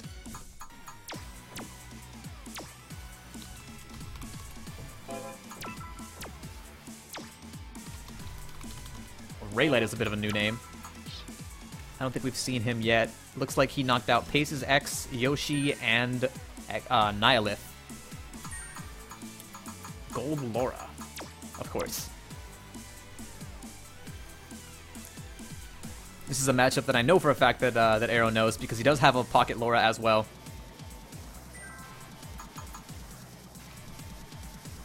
The question is, who is he going to pick?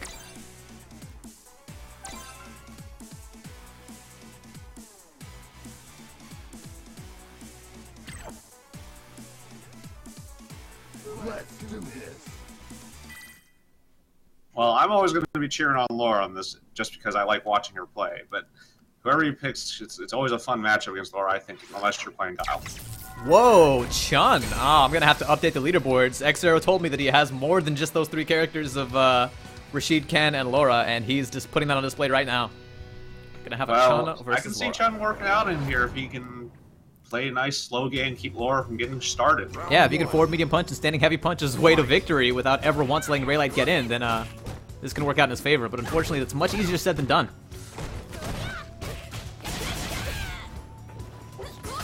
Opening brawl, but okay. Here's standing heavy punch number 1. Good anti-air. Arrow getting that distance where he wants to be, keeping Laura out. Not letting her get away with anything. Stun's mounting. Oh, Raylight pressing a lot of buttons when he's -2.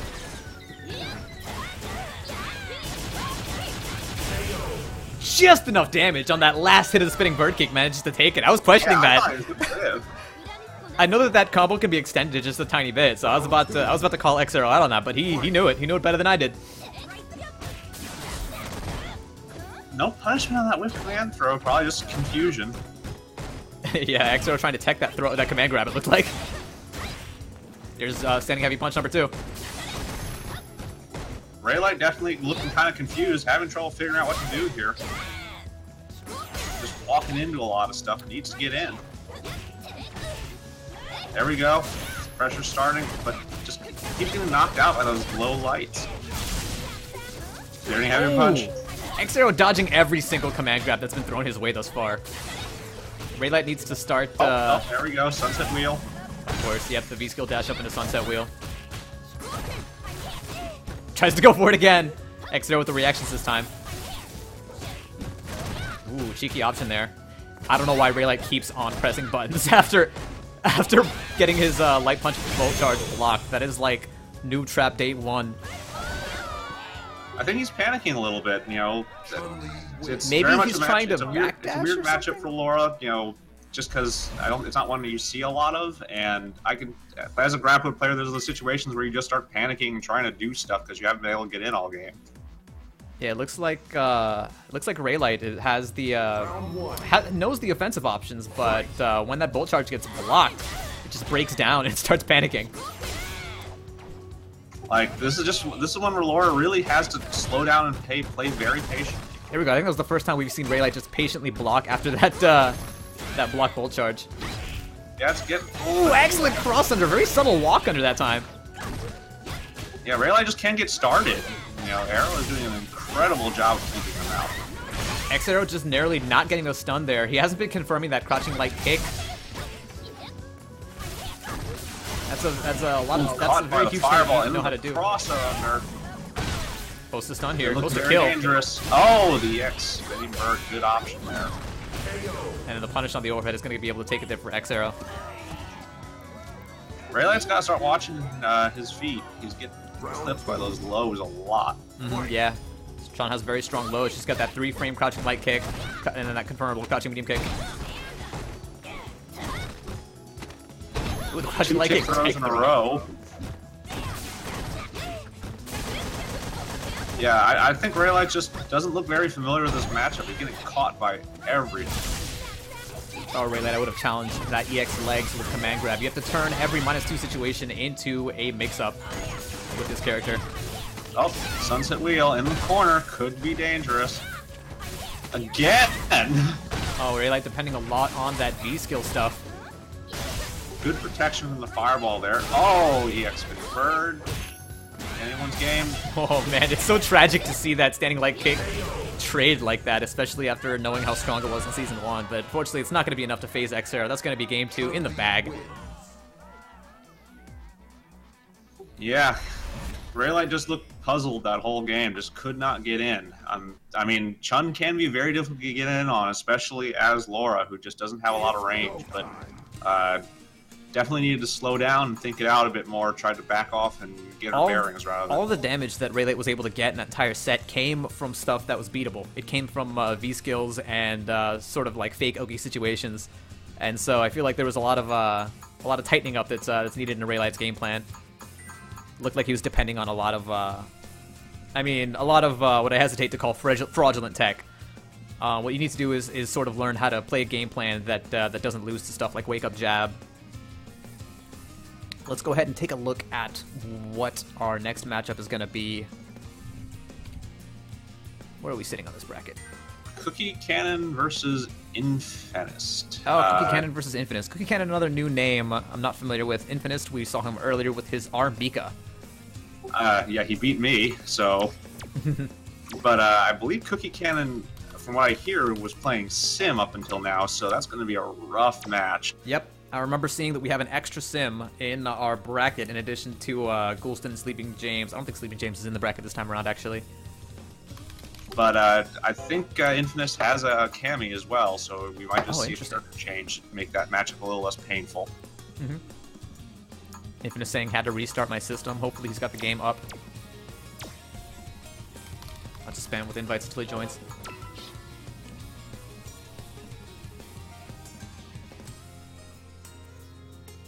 Sleeping James is Cookie Cannon? There's no way. That can't be the case, is it?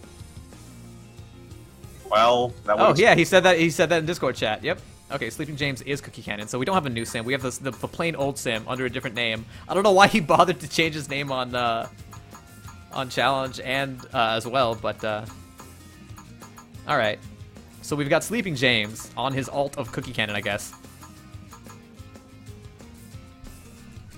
What's the point of having an alt you play the same character on? At the same rank. Yeah, I guess he just felt like playing on PS4 today. Alright, let's go ahead and spam Infinist with those invites. His controller doesn't work on PC. That would explain it. Ah. Had to completely change over. That sucks. I don't know how that works, actually. I thought that lately Street Fighter V has been playing well with pretty much all peripherals on PC. Now it's PS4 is the one that you can't use Xbox peripherals on.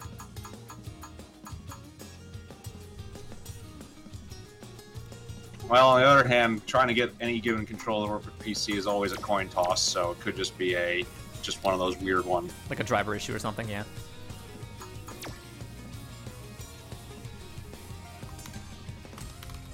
Yeah, so we'll see who Infinus picks here. I don't think Cookie Cannon's switching because, honestly, I think Sim has a reasonable amount of advantage in both possible matchups. All right. Let's go ahead and get this show on the road.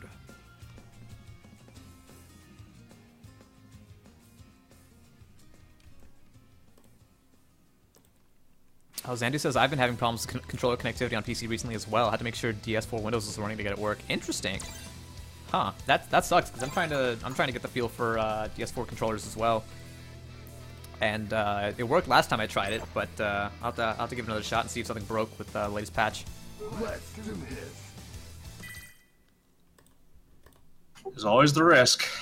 That's always the thing that's kept PC gaming from ever really becoming the standard for a lot of stuff. It's just that, oops, this doesn't work anymore for no immediately obvious reason. Mm-hmm.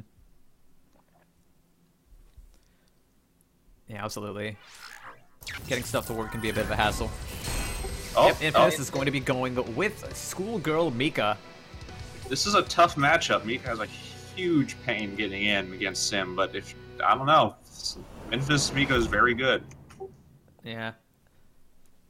A very underrated option that Mika has that a lot of people don't even consider in this matchup is uncharged standing heavy kick. That move has the priority of the gods, even if you do not charge it. It's very good for getting full screen crush counters.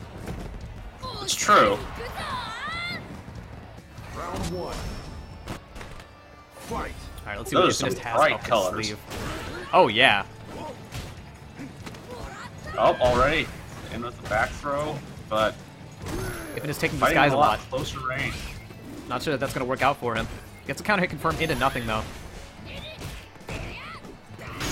Oh, here we go. Big crush counter. Doesn't follow it up with the EX shooting Peach. Not sure Every whether way to pick up made those. it at that height. It's hard to tell. Here we go. This is going to be big damage. And good corner carry.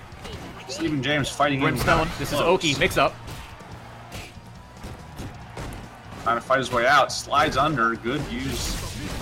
Puts that flame carpet down. Walk forward. Just walk forward out of it a little bit. Oh, burns a little bit too much. Loses a lot of gray health. Oh, the double jab into EX flame. Confirm. It's going to take that round for Sleeping James. A lot more of a close-in brawl than I expected, but worked out what it can in the end. Yeah, Mika, unlike Zangief, can actually walk. And so that makes this matchup very different. She has a lot of movement options at her disposal, and so it's much harder for for Dalton to keep her pinned down like that. Beautiful. Good command throw. Yeah, tick command throw from that lady Mika, the EX Rainbow Typhoon. One hit Massive done. range on that.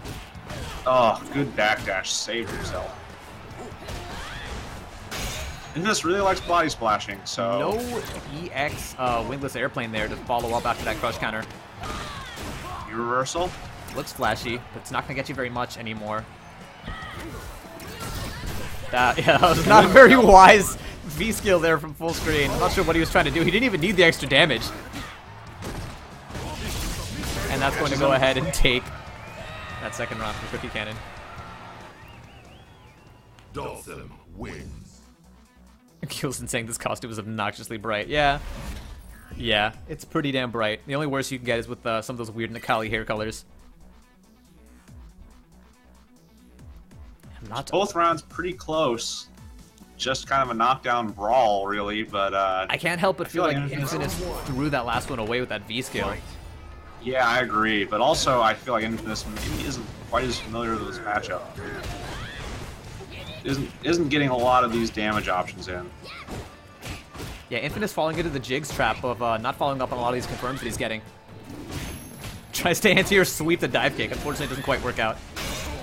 Oh, yeah, there we go. Okay, there we go. That was a cool damage option. The dash up into the second Lady Mika. Okay, this is bad. Oh, there's the Brimstone, that's stun. going to be the stun. This can Wow. kill. The V-skill confirmed. Unless he drops the combo. Dropped Still that a at couple a times huge against me, life too. lead. There we go. Tickfield's going to be able to salvage that, pick that back up off the ground. But Still he good. dropped that a couple times against me, too. I think he just needs to work on making sure that actually hits. I love Infinite's obsession with making the V-skill useful, when it's clearly not. Gotta try. Okay, What's corner. the mix-up going to be? Tick into Brimstone. This is going to be Oki here. Another one that's going to be stunned. Done. I don't think he can kill, though. CA I don't know with that CA confirm. He does not have enough meter. That was a lot of damage, though. Wow. Oh, this is going to be huge. But he drops... Wait, did he drop it? I think he dropped it. He most assuredly did. And he doesn't get the mix-up afterward either. Here comes... Oh! Nadeshko to save the day win. and put one up on the board for Infinite. Mika wins. I think the real MVP was Nadeshko there. Absolutely. Early, you know, I think Cookie was hoping for a late Nadeshko and got hit with an early. Yep, you've always got to pay attention to the animation that that Armika does when she pops that V trigger. She will, in fact, put up her second hand if it's going to be delayed Nadeshko. And once you recognize that, it's actually once somebody tells you that, it's actually really easy to spot because the two they freeze the screen for different amounts of time. Yep, and the voice line's a little different. Dash up, Oh, dash dash up, Rainbow up. Typhoon. Right into the corner. Teleports out, good move there. All right, now this is Sleeping James's game to play here, just the zoning game. Oh, unfortunately, missed times. Back in the corner. Teleports out again, good use. Here's the flame carpet yet again. Rolls Yeah, out Infinite this wastes time. no time in crouching heavy punching his way out of that. This could be it. Oh no! Oh, I think he was trying to go for the EX wingless airplane, but he didn't have the meter for it or something. yeah, I don't know what happened there, but it was not good. Oh no, Infinite throws that one, just drops that entire round there. And this is going to be match point here for Cookie Cannon.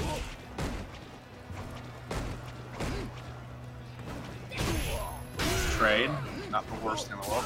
Full screen crush counter. Anti-air jab. Oh, those whiffed somersaults are so tricky. Good use of the armor. Pushes James into the corner. Oh, misses the X command throw. Unfortunately, not everyone can be Zangief. Dodges Nadeshko with that super slow Dawson neutral jump. Oh, this should be it. Yeah, that's it. That's going to be the game for Cookie Cannon, aka Sleeping James. He's going to be able to move on. Infinite gets knocked into the loser's bracket.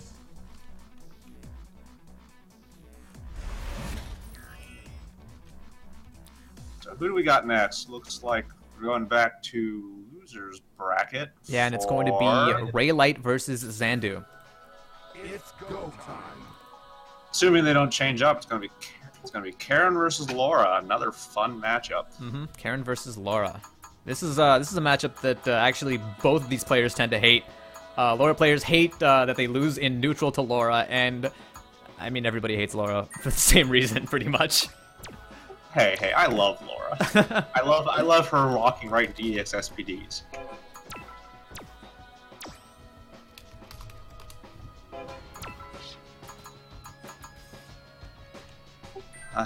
This might be, honestly, the way I lost this turn might be motivation for me to go try to pick Laura up. I keep meaning to. Laura's not a bad pocket to have. I don't think she does particularly poorly against Dawson, so it's a pretty good counter pick. And she's just fun. Like, she's fun to play. Some people hate playing against her, but I play Zangief, so I'm used to everybody hating who I'm playing. Interestingly enough, I actually don't mind Zangief, but I do hate Laura, just because, I mean, Laura's like a Zangief that can move, and it's really frustrating.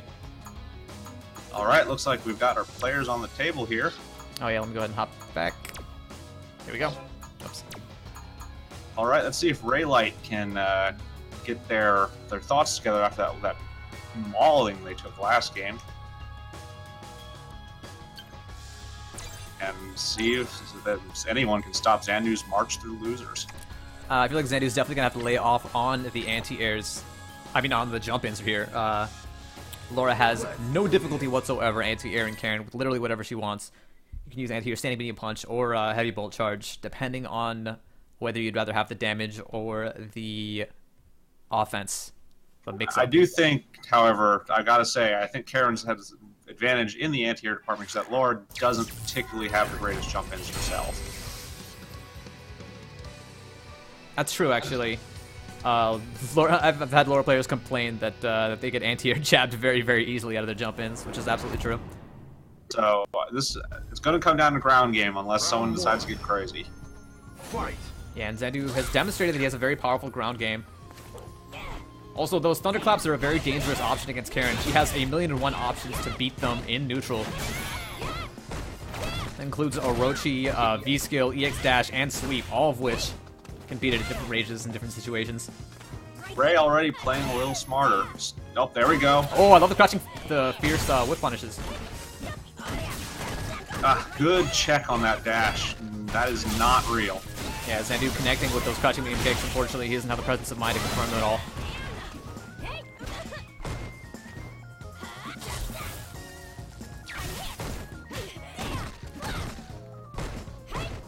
Ooh, okay. No challenge there from Ray of Light. That crouching medium kick is actually -4, no matter what it feels like. Back throw's gonna be able to take there for Xandu. Again, a little bit of matchup unfamiliarity. I think every time we've seen what we've seen out of Ray Light so far has just been either too or not cautious enough. Ooh, good challenge on that V-Skill dash up. No matter what she dashes out of, that's going to be a little bit minus at least. Xandu's been doing a good job keeping those shenanigans shut down. Oh, EX Tenko's good corner carry. The Ray's defense I love is the definitely Resent better Hop, than it doesn't was confirm against it. Chun. Ooh, pops off. Oh, excellent Wow, reset there into the overhead. This is going to be close to stun. Good use of the V reversal there, get some stun off. Xandu's been Ray Light connecting not with... really anti-airing. Oh, that's it. Alright, Ray Light going to tie it up here. On that. Xandu's been connecting with so many crouching medium kicks, but hasn't been able to confirm a single one of those. Final round. Of course, it's much easier said than done to confirm that crouching medium kick, but it's a lot of damage that's being left on the table. If you can't confirm it, you're better off using other buttons. When I played Terra, I was always buffering a quarter circle every time I was doing that crouching medium kick on rounds that if it connected, I could just do something. Oh no, Ray Light working on a perfect here. He just needs one more touch. It's gonna be an overhead. It wasn't an overhead. Not sure what Ray Light was trying to accomplish there, but gets DP'd. That DP was actually a solid punish. But one crouching jab is all it's gonna take to put one up on the board. Laura wins. I think Xandu's doing a decent job challenging a lot of things, but definitely needs to get that damage in there. Whenever he intercepts those challenges, he's just not getting a lot out of it, and then every time Ray Light gets one of those swag combos going, there goes half of Karen's HP. Round one. Oh, Xandu complaining a little bit about lag. Fight. It's kind of unfortunate. Oh no, double crouching medium punch, not a real string for Karen. Sometimes it works, but definitely not what he intended to do there. Oh, raw Tenko. I feel like that was supposed to be a delay tech. Sometimes you get that by accident. Ooh, excellent. Oh, excellent punish there as well. Now Working on a it's stun. oh, it's no. caught. Presses a button there after that Orochi. Switches sides. Wow, that Ray's been training his mix-ups. Just like that, the tide has turned, and now Xandu's on the ropes, and that's going to be round one for Ray Light. Match point. I think Ray Light needs a little bit more work on fundamentals, but I can't complain about his mix-up and combos. He's got those on deck. Solid punish. Oh no, drops the EX Tenko afterwards. Drops it again. But gets very close to Drops stun. it a third time. That could have been stunned so many times over, but there it is. Finally, Xandu's still working on the perfect despite dropping 3 combos. Get that stun Perfect. combo as well. There we get it. There we go. Xandu showing that match. we've still got a match on our hands. Final Yeah, Xandu very much round. complaining about lag. Fight. Xandu, Well, if it's that bad, you can request to hop back into the lounge and hop into training mode for the next match. I don't know if it helps, but... Oh, here we go. Oh, goes for the cross under combo. Sacrifices a tiny bit of damage there for the corner positioning. Oh, wow. The lag here is just horrendous. There we go. Yeah, now we're seeing it.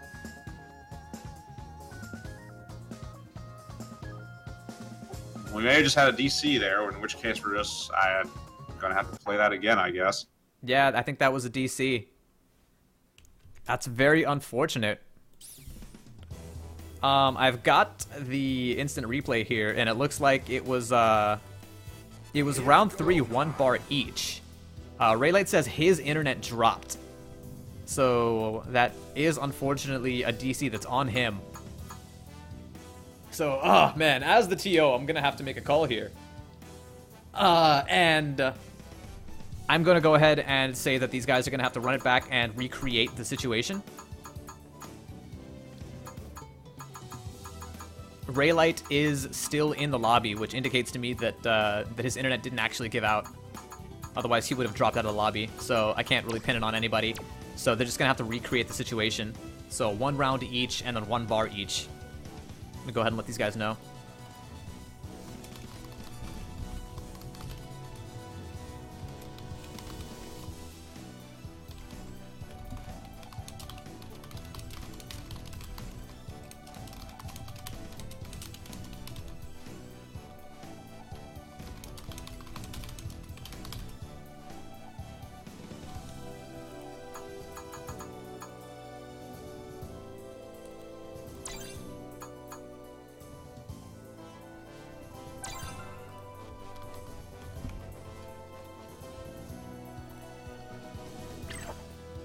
We can clearly see that Raylight has the worst connection here.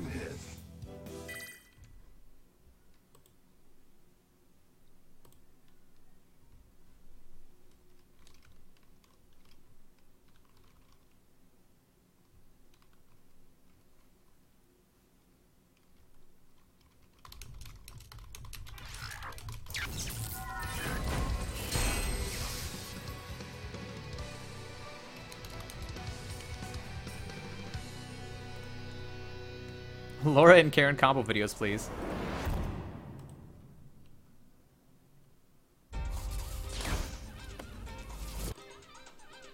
Round 1. Alright, let's let these guys get their execution practice in. Oh no, it looks like this might still be unplayable. I can see it okay now, but...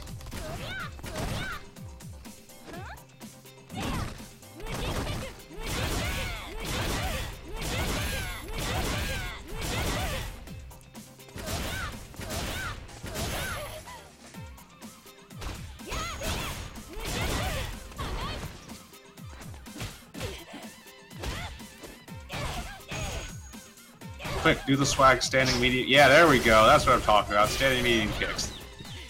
Let's go ahead and cut it over to the bracket screen, since these guys are just recreating the situation. Ding ding! I took this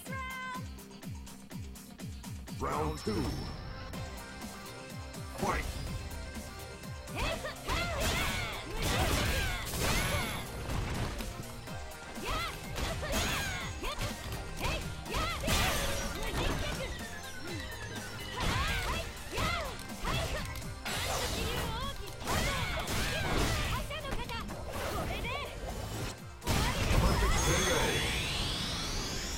What is going on here? Xandu, you're supposed to recreate the situation.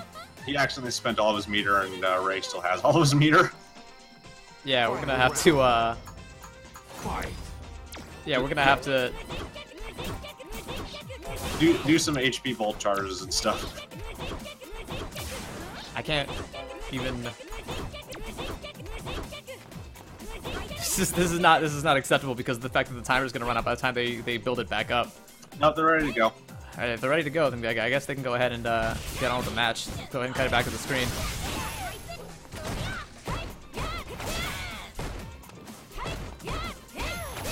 Xandu with the counter hit, a Orochi follow-up. Raylight with the trademark standing heavy punch, V skill, dash up into command grab. Finally worked that time.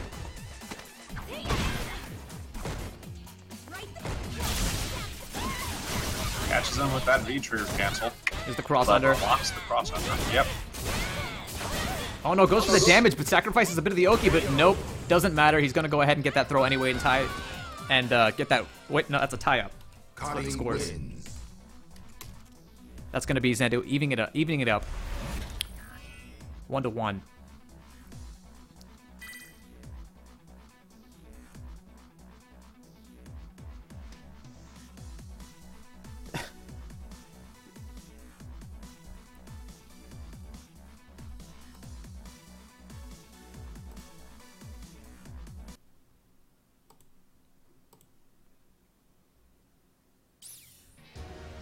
Alright, it was a little bit awkward. But it looks like Raylight's internet has at least stabilized in the time that it took us to set up that farce.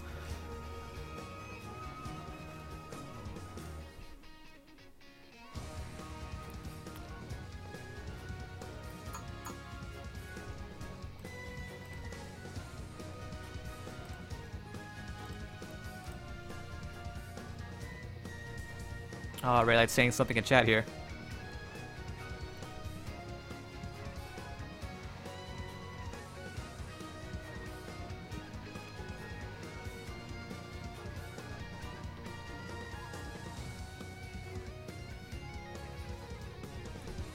Alright, we're gonna continue on with the match.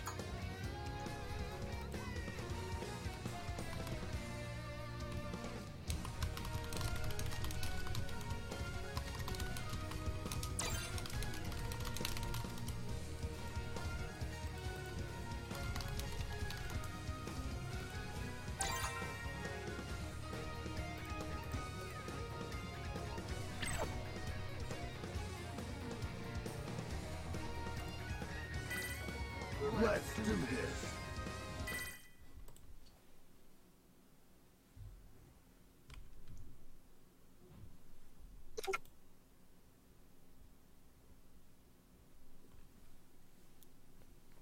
Alright, let's pretend none of that happened, and let's hop into the final match between Xandu and Raylight.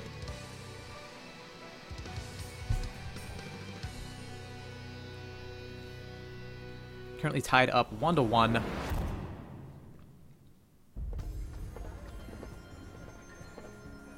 Round one. Fight. Oh no, point blank sweep, no punish there out of Raylight. Not sure what to think about that. Xandu implementing a bit of the dash up shenanigans of his own. I feel like that was just a drop combo, but Ooh, crush counter. And goes for the reset. oh, that was an interesting option there.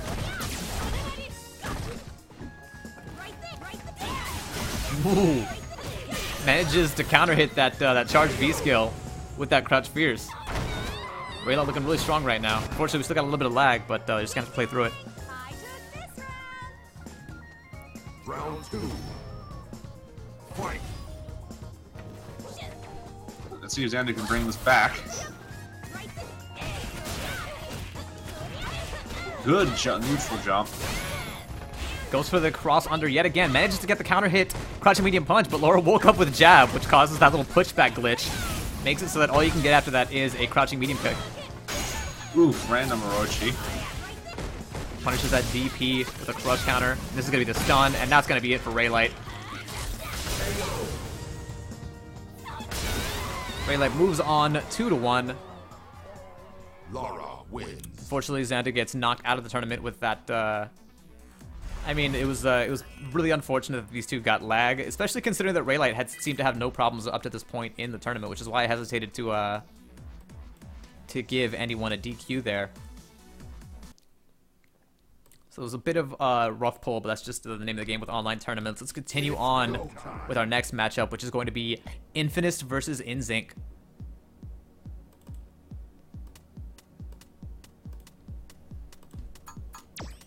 More Karen.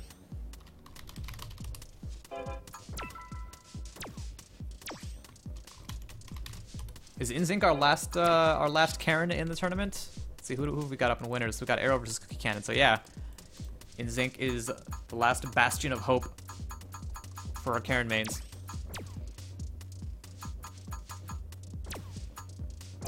Yeah, Raylight, if you can, you might want to restart your internet, see if you can get that stabilized while you wait for your next match. It's go time.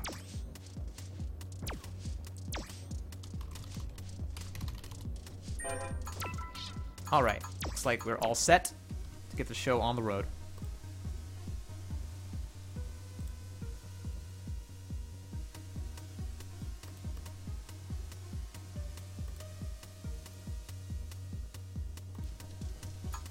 Alright, just hop to the back of the queue, we'll be all set.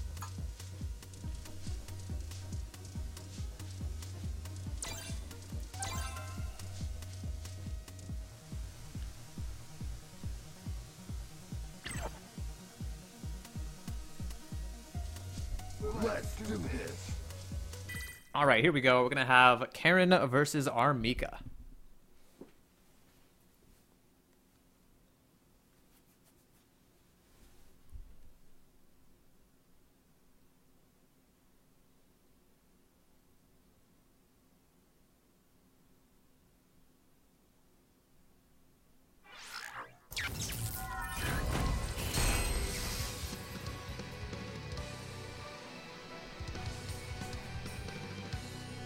This matchup goes pretty similarly to the Karen-Laura matchup in that Karen's got the advantage in neutral.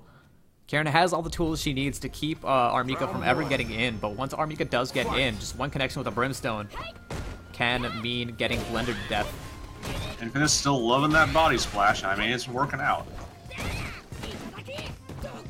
That Interesting Brimstone. wake up neutral jump there out of Infinite. But here comes the corner blender. So he's trying to fight his way out, but gets caught. Oh, crush Not counter. sure what that wake up heavy punch was. I think that was a drop input on a DP.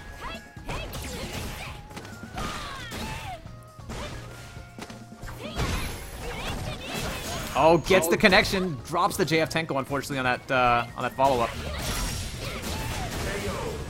That's gonna be round 1 for Infinite. Solid brawling going on there, but I think Zink needs to try to slow the game down a bit. He's letting it turn into a real back and forth, and that's really not what you want. Ooh. Connects with the counter hits. I mean, connects with a sweep there. Ooh, almost a good punish there on the whiffed passion press.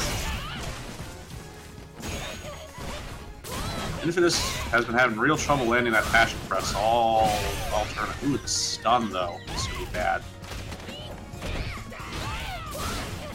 EX shooting Peach, and this is going to be the Oki that he needs. Whoa, drops the timing and gets counter hit jabbed.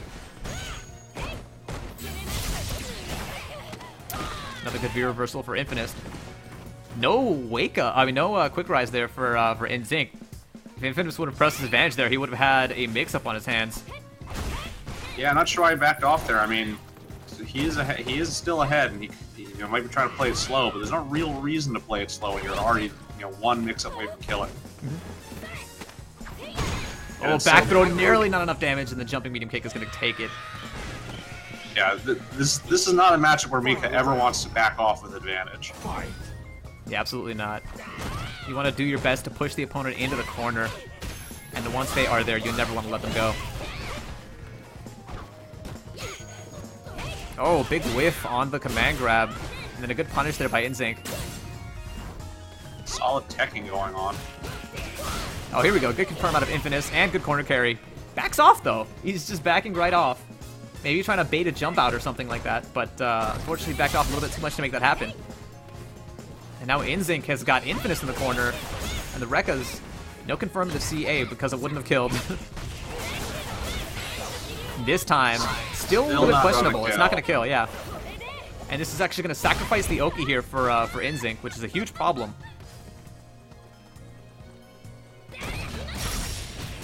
Oh no, this could be the momentum swing that Infinite needed. The reset gets caught. I love that cheeky reset, but NCH just mashed throw there and managed to get his way out of it.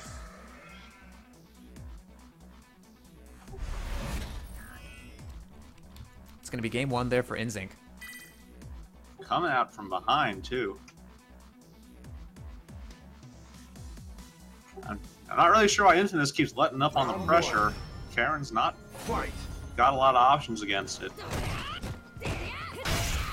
Crush counter sweep. Oh, just narrowly missed places the medium kick there, the jumping medium kick. No anti-airs out of Insync.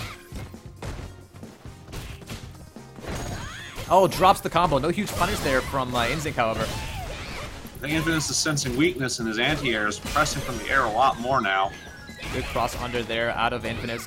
Back into the corner you go with another EX shooting peach. Just needs one more mix-up to take it, and there it is, the crush counter Lady Mika. Round 2. Fight.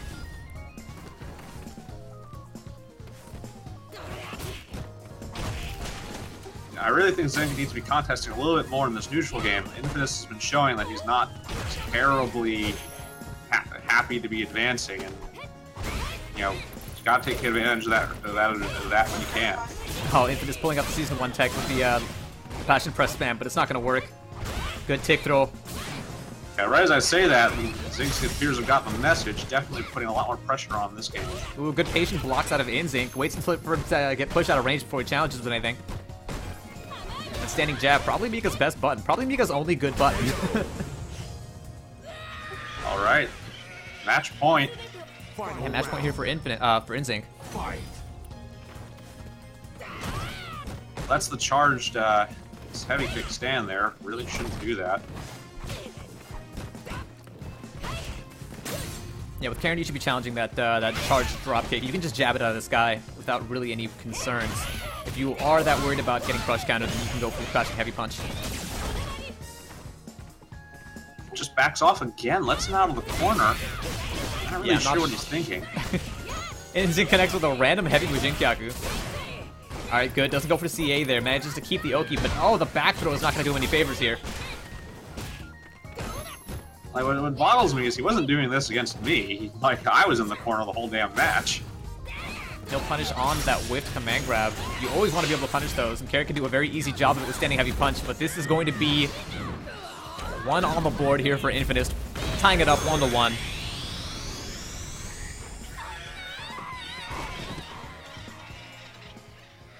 Mika wins.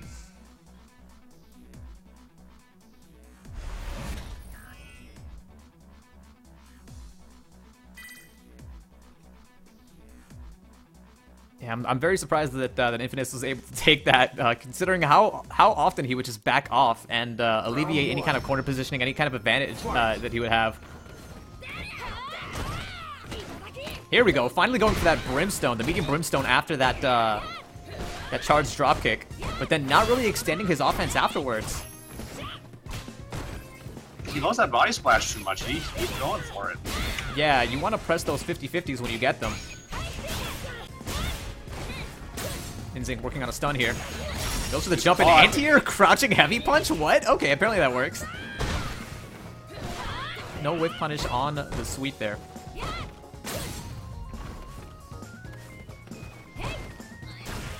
Oh, Ooh. there we go. Good shimmy there, but doesn't really capitalize on it for very much. Tries to go for the shimmy again, but unfortunately just, I think he's standing heavy punch his way back into throw range. And he gets Wow, why no reaction there? You can actually neutral jump that after the critical art flash.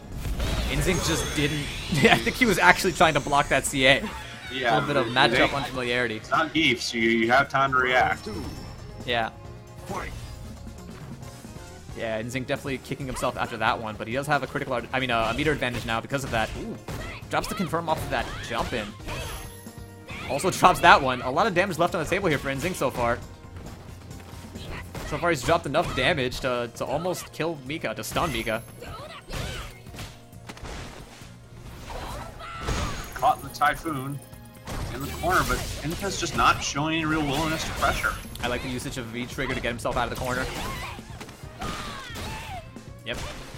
Reversing those records works very Good well. backdash. Oh, here we go. Oh, that could have Drops been it. the kill potentially right there with a good critical art confirm. The back throw. Might not need it though. Mika's still very close to dead. Oh, no V-Trigger cancellation on that crouching heavy punch there. That could have been huge damage there for Infinite. One tap will do it. Wingless airplane, finally. There's the feature account confirmed.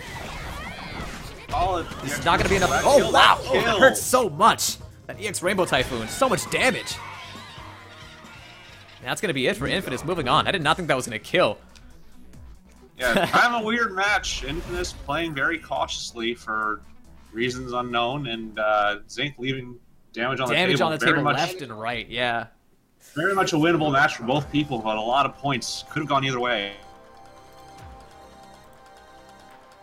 Yeah, that was a little bit painful to watch from the Karen perspective. Just seeing so many connections, getting that those crouch medium punch confirms, getting those jump in confirms, and just leaving them where they lie. It's kind of painful to watch. But Infamous moves on into losers semifinals,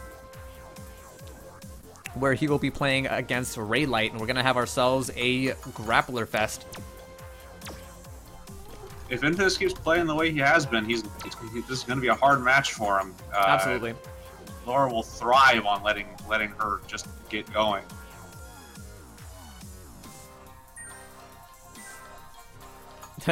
Infamous hopping out. Unfortunately, you're back up. Can't run yet. Yep. No rest for the losers bracket.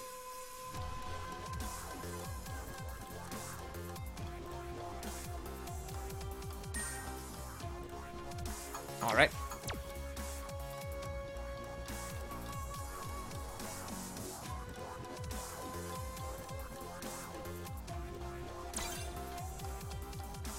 Oh, wait. Actually, this should be first to 3. I accidentally forgot to update the rule settings there.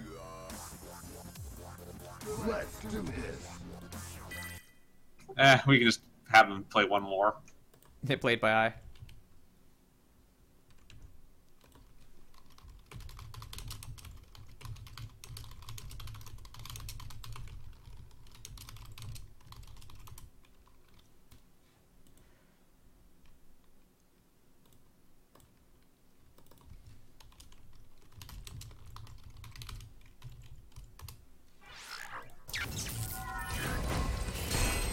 All right, so here starts the first big grappler fest so far.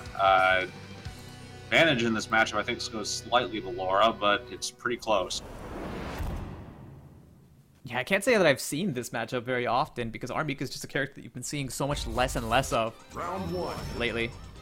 Fight. It's a real blender of a matchup. They both get in, and then there's just kind of a back and forth mix-ups until someone screws up and dies. Pretty much. All All right, Rainbow Typhoon. Open it up. Corner, but again, backing off. Backing off. Oh, big jumping. This is going to be huge damage. Good Oki. Goes for Lady Mika. No command grabs coming out, even though that would have been a great option for stun. Counter from Raylight, though. Excellent maneuvering there. And then we immediately got a turnaround in the situation.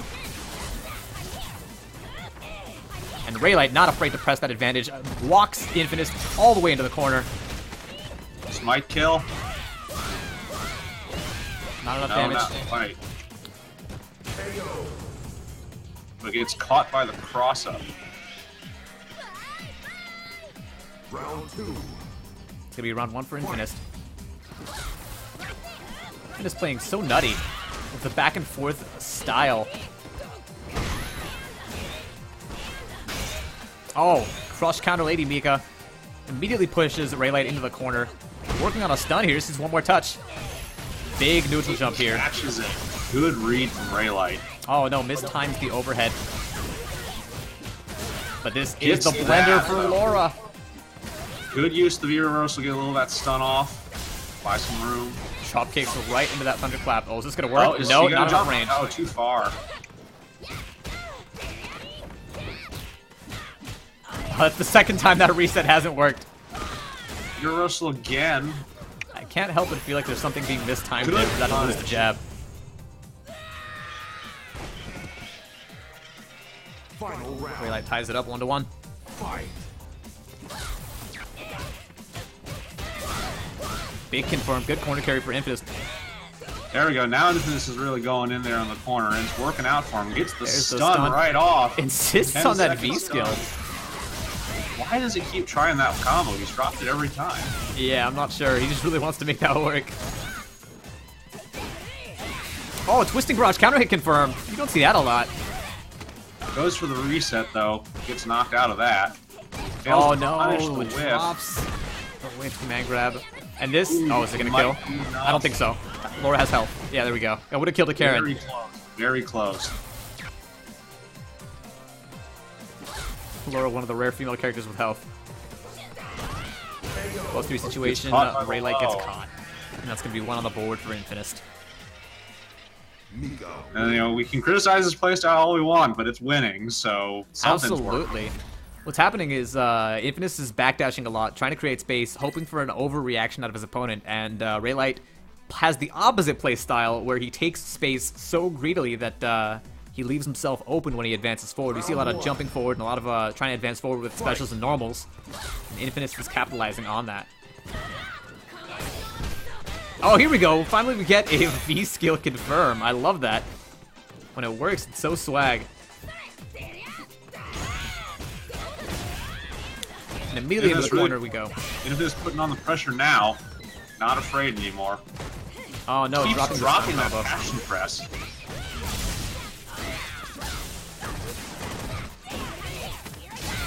Oh, the Stun. V skill dash up, and just like that, we have a stun on Infinist. This might kill. It Oh, it's gonna kills. kill. Oh, look at all that red on Infinite's side of the board. Round 2. Fight.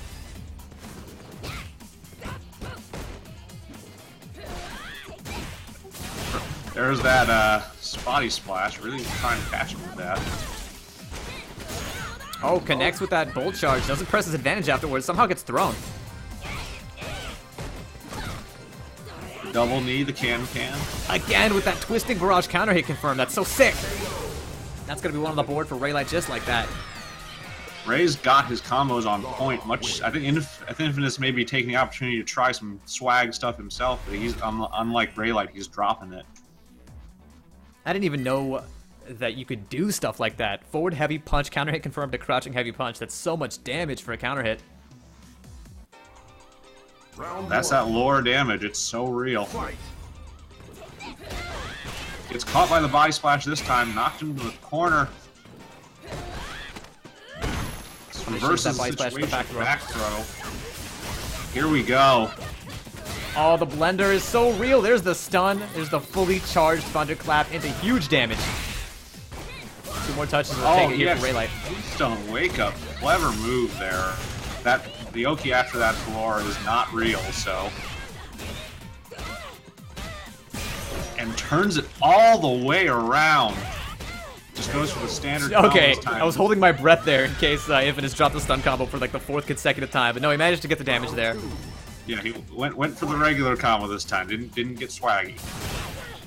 Wow, random EX bolt charge doesn't even anti armor through anything. Just manages to connect with it. Okay, manages to challenge that light bolt charge with the back throw. Uh-oh, we've got ourselves some lag yet again. Both players Both back people- off to both let sides it sort of backing off. chill out. Land the lag abate, hopefully. There we go. Alright, Looks like- QC pointing out the Laura's an obnoxious character. These are both pretty obnoxious characters. This is the battle of the obnoxious characters. Okay, looks like they're satisfied. Back at it. A little bit of time lost, but nothing else. Not like these were Raylight exactly running really out of needs time. to start blocking on wake up a lot more often. It's okay to take some of those command grabs as long as you don't let yourself eat those counter hit Lady Mikas, and that's going to be it for. That's going to be game 2 for Infinist rather. So, next game is potentially the end of this, but I think Infinite still needs to tighten up a little bit because Raylight has not been far behind. It's go time. All right, let's go ahead and change the battle launch settings now before I forget.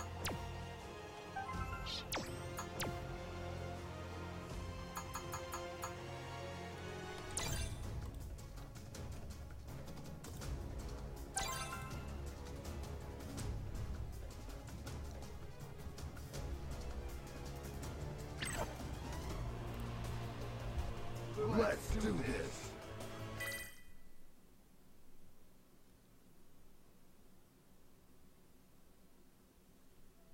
Yeah, unfortunately, Raylight's internet has been acting up. It's just severe enough to be annoying, but not quite severe enough for me to merit taking any kind of TO action.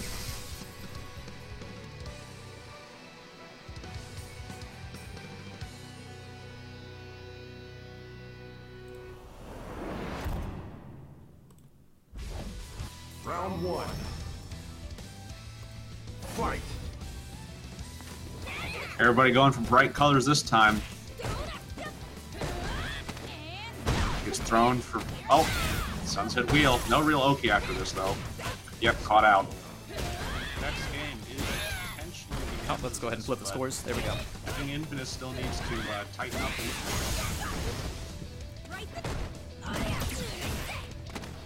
Infinite's been using that V-reversal excellently all tournament. Oh, no whiff punish on the command grab there, unfortunately. And this is going to be a huge momentum swing for Infinite. Again, connecting with the counter hit Lady Mika. You've got to just start blocking once you eat enough of those. Caught out by the EX Rainbow Typhoon again. More than enough damage to kill. Didn't even need to spend the meter to get that kill. I'm not sure why he did, in fact. Sometimes just instinct, like, that's what you remember to do in that situation. But yeah, definitely something you gotta watch. Yeah, now Infinite is going into this the second round with a meter disadvantage. But this is a match point here. This is loser semifinals point, top 4 point for Infinite here.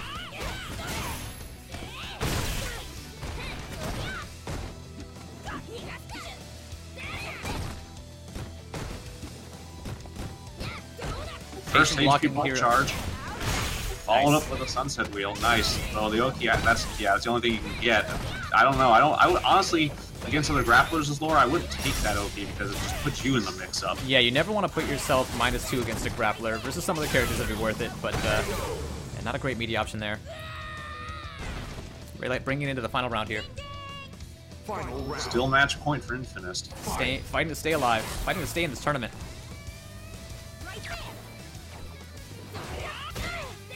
Ooh. Gets the hit and fails to confirm it. Lady Mika. Another counter hit Lady Mika.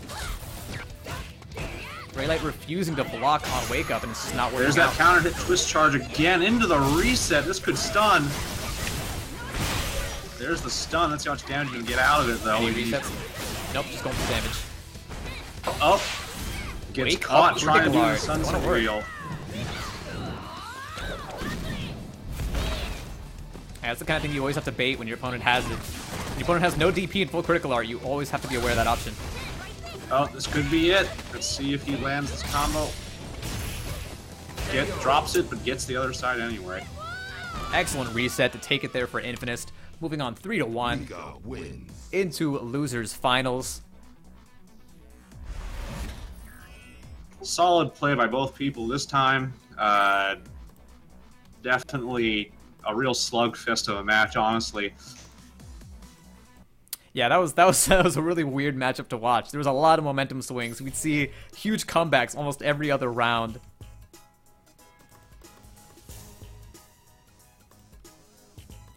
All right, Infinite takes it 3-1. Bam. All right, our next match is going to be winners finals between X Arrow and Sleeping James, aka Cookie Cannon, who's already in here. Let's go ahead and send an invite to X Arrow. And here comes Ed's theme. See, now Ed's theme is an example of a song that's out of place on the soundtrack that I actually find kind of good. It's got a nice little beat to it that gets you in the mood for fighting. All right, stop to the back of the queue. The only thing I wish that they did for like Eds is that they made a way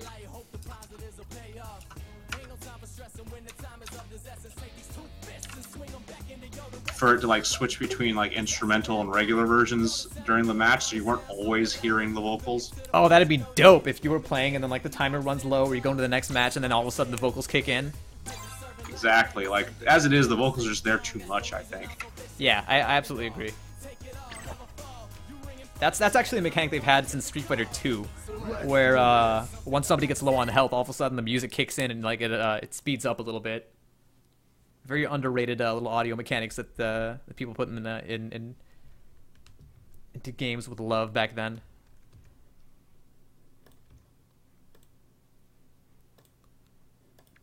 All right, this is going to be winners finals here. First of 3 between Sleeping James, a.k.a. Cookie Cutter, and X-Arrow is going to be going with Chun-Li yet again. Feeling Chun-Li this time around. As a reminder, X-Arrow plays, what, Rashid, Laura, Ken, and Chun-Li. I can see why out of those he'd pick Chun for this one. You know, Chun's got kind of the range to contest a lot of Dhalsim shenanigans where his other characters really don't. Mm-hmm. 私のクンフー見せてあげる Round 1. Fight. Ooh. Backing up to full screen, letting Sleeping James play that zoning game that Dhalsim players love to play. Solid defense from both sides here. Nobody giving an inch. Anti-air jab, but doesn't get anything out of it. I like the pressure though. Ooh, no whip punish on the sweep. This is going to be a very slow game at this rate, but that's kind of just how it is sometimes. Yeah, it's the nature of the matchup. Wow, that Gekko can connect. Trade after trade here. These guys are trading like it's the auction house.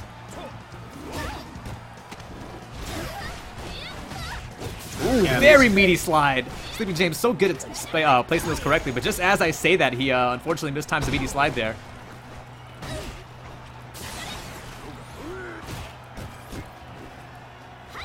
Oh, no punish on that back jump. I think that was a missed input on a dive kick there that XR could have dashed up and easily got a punish on. Round 2. Fight. Cooking right into the foot there. That's Whip punish fireballs. Great confirm here for Sleeping James. It's going to be a lot of damage, especially for Dhalsim. Great challenge and a counter hit confirm coming out of X-Arrow. Oh, but unfortunately, just like that, he's back out. And he's going to let Sleeping James play that range game. There. Good jump Oh, yeah. over the teleport.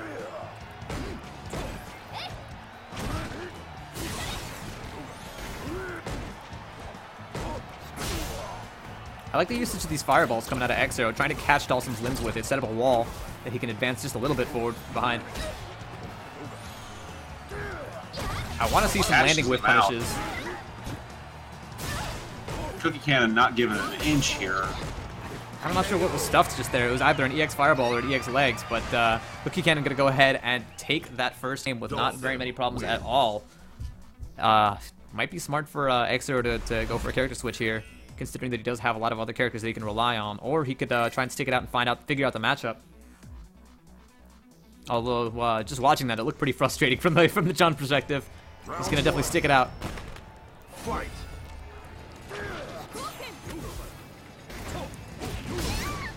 Yeah, I mean, it's a frustrating matchup for almost every character. Unless Arrow has a pocket guile, there's no one I'd really recommend switching to.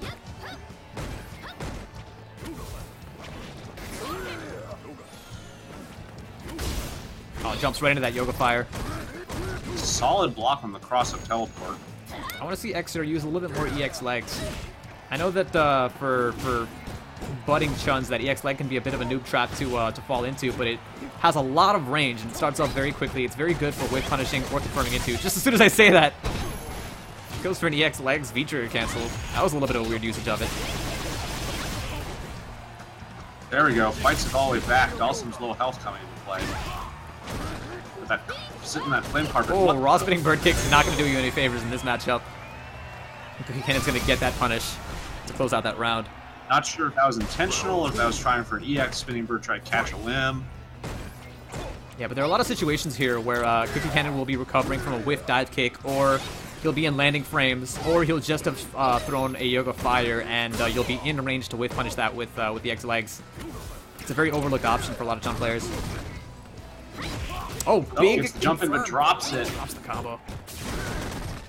That was definitely supposed to be a legs off that last one. Gets it again. Well, it gets it this time. Oh, V-trigger cancels it for a little bit more damage. Oh, goes for the dash up, reset the throw. Here, jab again. Slide. All right. Gets a little bit extra damage off that standing heavy punch, but unfortunately he's going to burn a lot of his health away. And we're down to one touch for either player here. I don't think that's going to work. It's not going to work. Well, what's going to happen from here? Far away. Oh, good teleport. No reactions out of X-Zero to anti-air that instant teleport, and that's going to be it. I mean, that's going to be game 2 for Cookie Cannon here, aka Sleeping James. Now, this is the situation, once you're down 0-2, where you sort of throw away the option of character switch.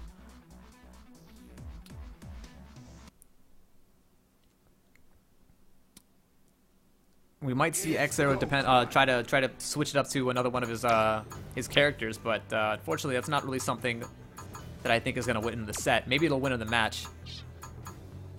But when you're this far down, you might as well try to adapt,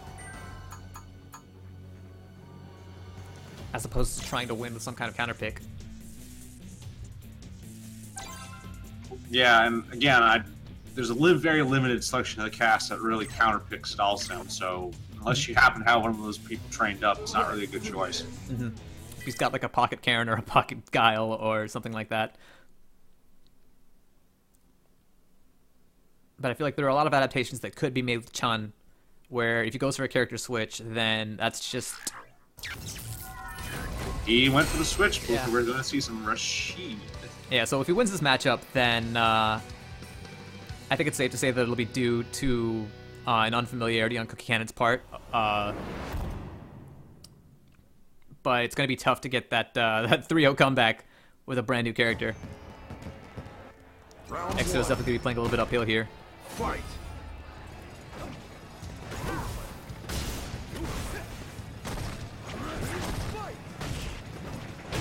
Yeah, I mean, Tulsin isn't going to have trouble punching those eagle spikes. Teleports out of the corner there. Good EX eagle spike.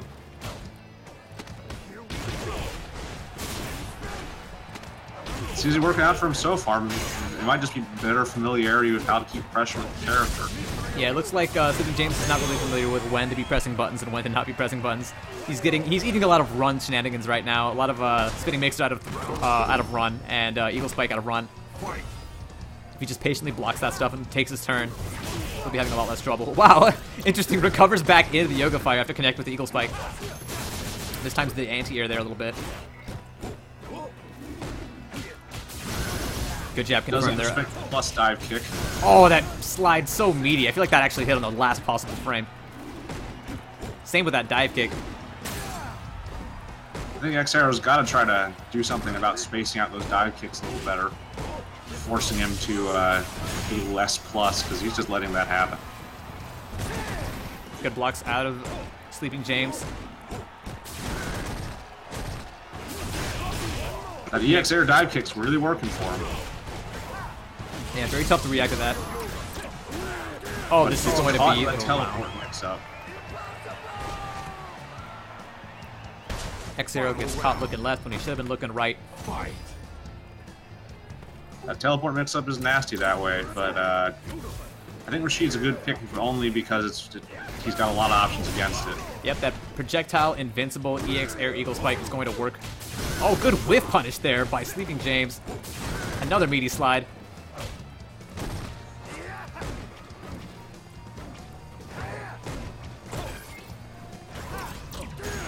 Caught by the teleport again. but Narrowly doesn't drops that confirm. combo. Doesn't punish that big floaty jump.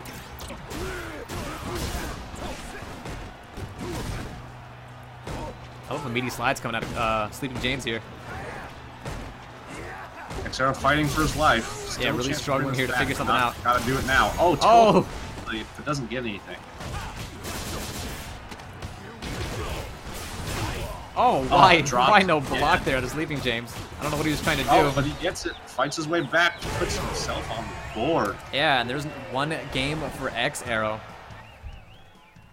Fortunately, because of the fact that he didn't start with Rashid, he's working up from a 2-0 deficit here. And so what he's doing here is he's giving Sleeping James extra time to sort of study the matchup and adapt on the fly. So X-Arrow is going to really have to keep it fresh if he wants to make this comeback. Round 1. Fight.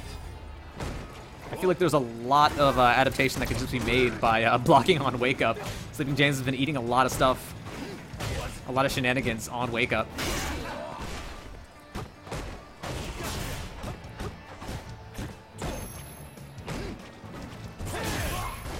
Good dive kick.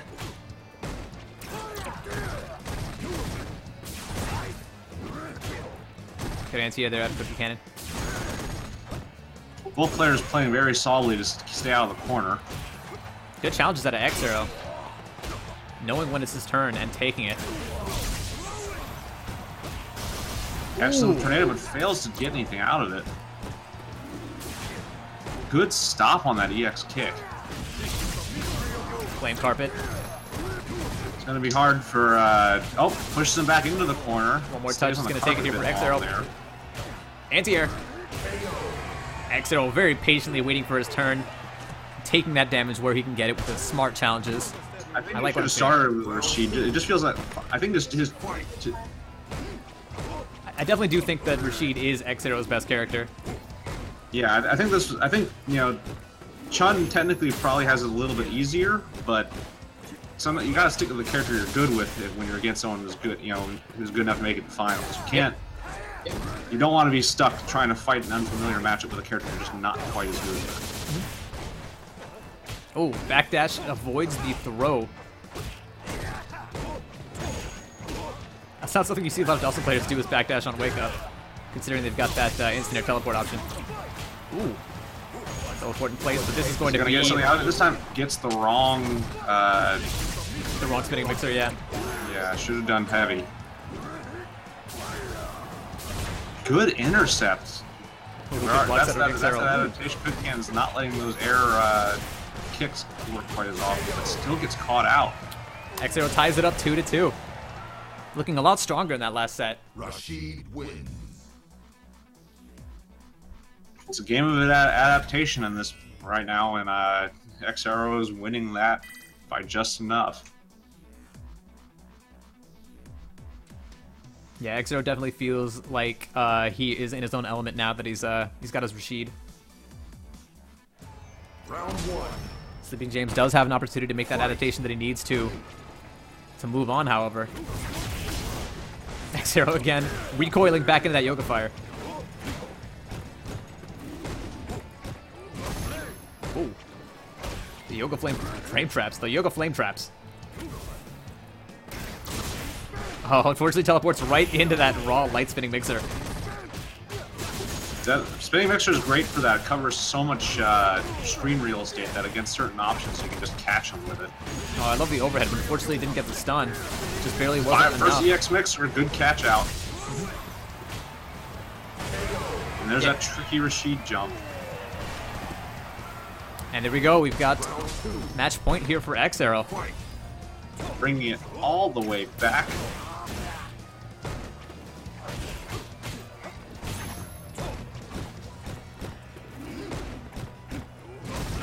Again with the Yoga Flame Traps. Gets caught teleporting with the EX. Uh-oh. Anti-air CA. This is 100% going to work. And he gets a good little setup behind it. I wonder if you could have reacted with the EX air dive kick during the freeze. That might be possible. Unfortunately, I don't think that there was enough. I think the startup on that would have made that not work. Could be wrong though. Oh. Okay. Not sure that was intentional, but that was a good call out. Sleeping James was definitely trying to guard the skies with that Yoga Fire. He just probably wasn't expecting to catch EX Eagle Spike. Oh no, X-Zero one hit away from death. One more, sorry friend. No, the overhead. Still anybody's game. Both characters very patient blocks. Very dangerous. Nobody wants to... Oh my god! Double KO, and that's going to work out in X-Zero's favor, and he is going to move on into Grand Finals, and Sleeping James is going to get knocked down into the loser's bracket, into losers finals, where he'll have to prove himself to make this comeback. Interesting that X-Zero managed to trade with those Dalsum anti-airs. It's go time. It's not easy to do. That Eagle Spike's got that really good forward hitbox. Mm-hmm. All right, X-Zero takes it over Sleeping James 3-2 in a very close set. Probably closer than it needed to be. All right, and we're going to have Sleeping James versus Infinist next up. Let's go ahead and send our invite back to Infinist.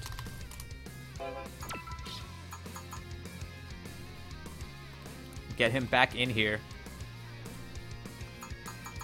And Exeter, you can sit tight until your grand finals match. Alright. This is a revenge match, too. Cookie Cannon knocked Infamous the losers, and now here they are again. So let's see if Infamous can adapt and take it. Yeah, and that was also one of those unnecessarily close matches. Alright, we've got losers finals. Whenever these guys are ready. It's Cookie Cannon, aka Sleeping James, versus Infinist.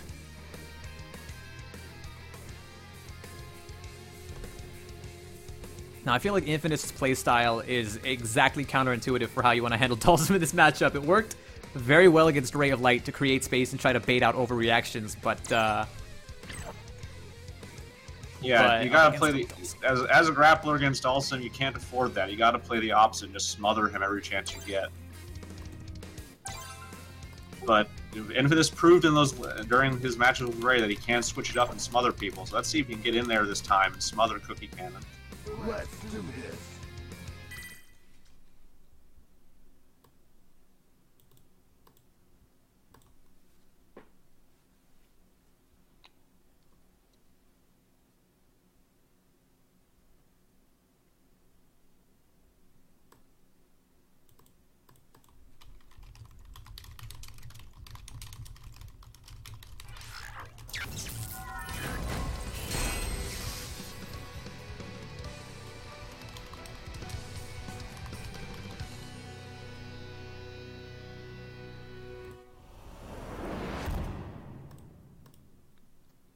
Alright, here we go.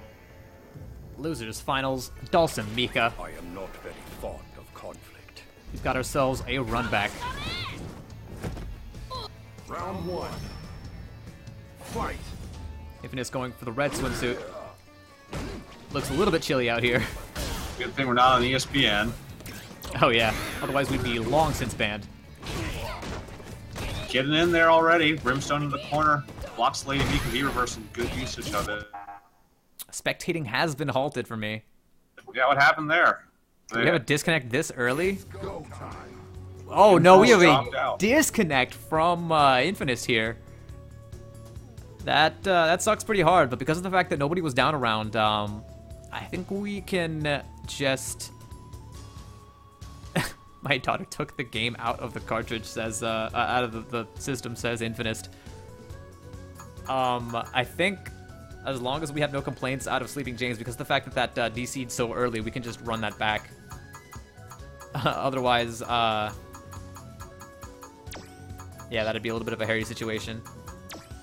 Infinist, go ahead and hop back in whenever you have the game back in your console. You can, I believe you should still be able to use the old invite, but I'll spam them to you just in case.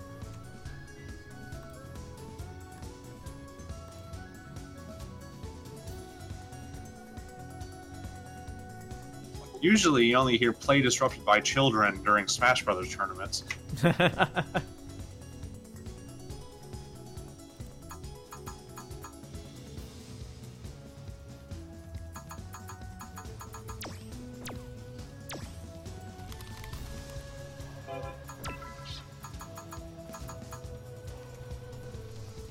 Shout outs to Smash Brothers.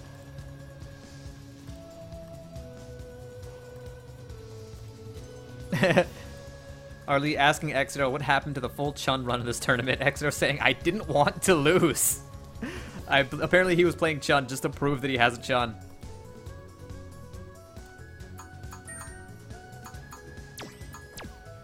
It's okay, Exeter. You managed to bring your Chun to the main screen. That's all the convincing that I need. I will definitely add Chun to that list of characters.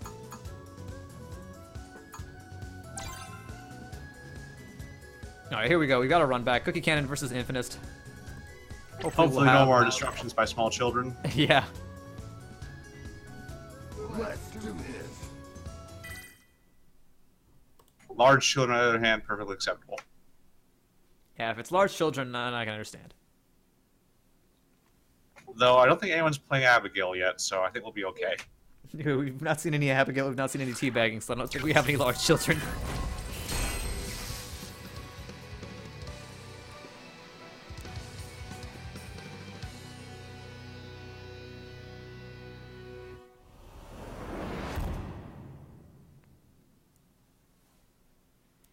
All right, bit of an awkward start, but let's get right back into it.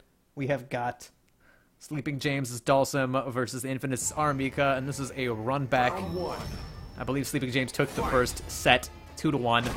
Now these guys have a first to 3 to figure out each other's playstyles and adapt accordingly. Bit of an awkward choice of buttons coming out of Sleeping James to start with.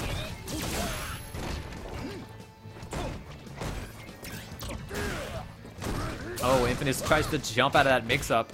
Manages to get hit airborne.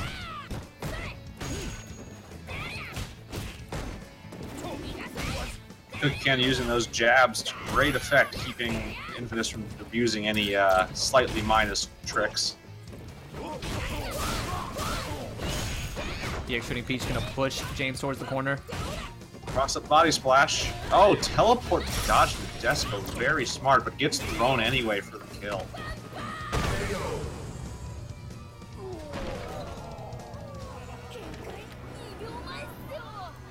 Round 2. Fight. Infinite's just starting at walking himself to the corner, and then managing to immediately come back by sort of challenging that overextension there out of Cookie Cannon. And here we go, the stun. Again, drops the Passion Press. I don't know if he's just not doing that right, or if that doesn't actually work and he's just messing with them. That was an interesting little exchange. Wingless airplane into the corner, and then doesn't get punished for it.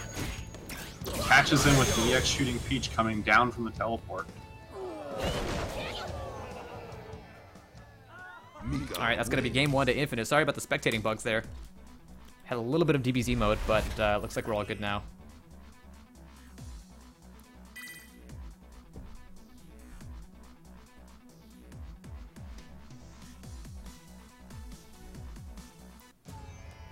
Round 1. Fight.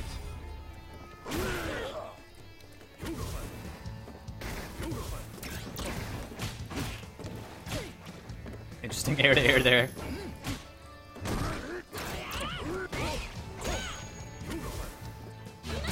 Sleeping James doing a good job. Oh! Dodges Nadeshko again with that slow neutral jump. No punish from Infinite. All those body splashes. Getting so much mileage out of those. Crossing him up almost every time, too. So hard to tell where that's going to hit sometimes. Absolutely. But this is very much Cookie Cannon's game right now. But, Oh. here we go. This could be the end. No EX Yoga Flame out of Sleeping James there to take that around. Could have been the kicker for him. Now he's in a very bad spot. Oh, gets caught. This could be very close to stun. Man. Gets the stun at the cross-up, barely alive, but that's enough to take him, assuming he doesn't drop this comp. He doesn't drop it this time. There we go. Good execution out of Infinite that time around on the stun. And yeah, Sleeping James just sort of threw that one away. He had it in the bag with that double jab into EX Flame Confirm, but one drop is all it's going to take. Dalsim, not a character you can afford to make a lot of mistakes with. Absolutely. That body splash is just doing work. Mika, on the other hand, one of those characters that lives and thrives off of her own mistakes. Lives and thrives off of unpredictability. There are no mistakes for Mika, just happy little big resets.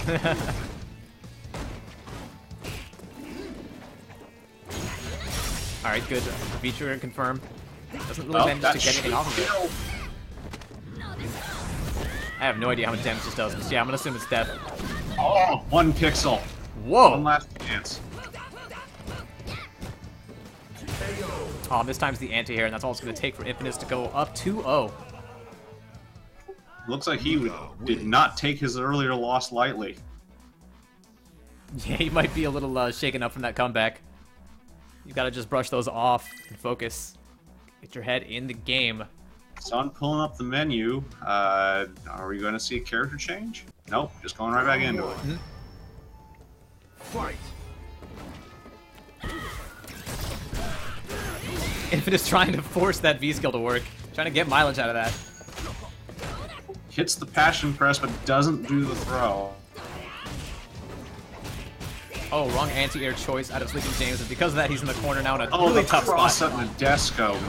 That is nasty. This should be stun. Oh, No, so just barely not. could be reversal. Try to avoid actually getting stunned. So again, again trading with that Crush anti-air. counter. But yep, the crush counter is going to make it worthwhile. Round 2. Fight.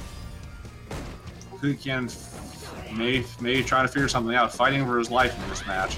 He has access to another one of those anti-air critical arts if he so desires. Up, thrown into the corner by Rain, and the Mika Typhoon is what's going to do here. Teleports, gain some space. Good punish, the EX Flame.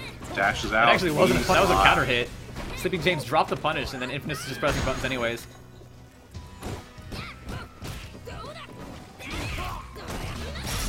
Here's the V-trigger activation. Throws the V reversal. Oh, that was kind of a smart V reversal, but at the same time, that was a great answer, a great bait by Infinite. Oh, is this going to get him? Yeah, it's Yes. 100% gonna work. Always gotta be aware of that option. Alright, match point Infinite. I'm actually not sure why Sleeping James didn't go for some kind of instant overhead option. I mean, it probably wouldn't have killed, but it would have avoided the CA at least. I don't know if it would have been, if it had gotten blocked with the floaty jump, then... Yeah, that would have been a punish opportunity. Even if it hit with a floating jump, that would have been a punish opportunity if it didn't kill. Very early pressure here. Looking bad for Cookie Can. Can he bring this back? Oh wow, the body splash just annihilating that anti-air. Oh, he drops that, but nice EX Brimstone. Ooh, Sleepy James blocking a little bit too patiently there. That's probably supposed to be EX Flame. Flame rather than that. Maybe could have gotten something there. As it is, this is still very much anyone's round. I'd actually Again with love the it. microphone. Oh no, that definitely just lost the match for him. I guess Infinite's can afford to get a little bit cocky with stuff like that when he's up by 2 in a 1-3 set, but come on, man. It's not working, man. Come on. It's worked once out of like 6 times thus far.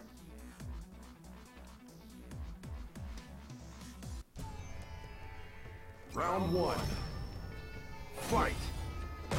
But I was about to say that I like the usage of Infinite's body splashes. He's been stuffing a lot of these anti-airs with it.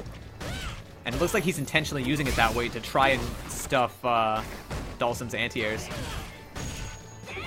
Spacing them in Kukian places playing a lot for the more win. grounded this time. Working out for him so far. Gets caught out though. This could be bad. Jabbing Drops EX it. over flame. This is a good setup here. Oh no, drops the combo, but it doesn't matter. Just picks it right back up off the ground with a medium sweep. Round Has 2. Cookie Can spotted something in Infinite? We'll find out.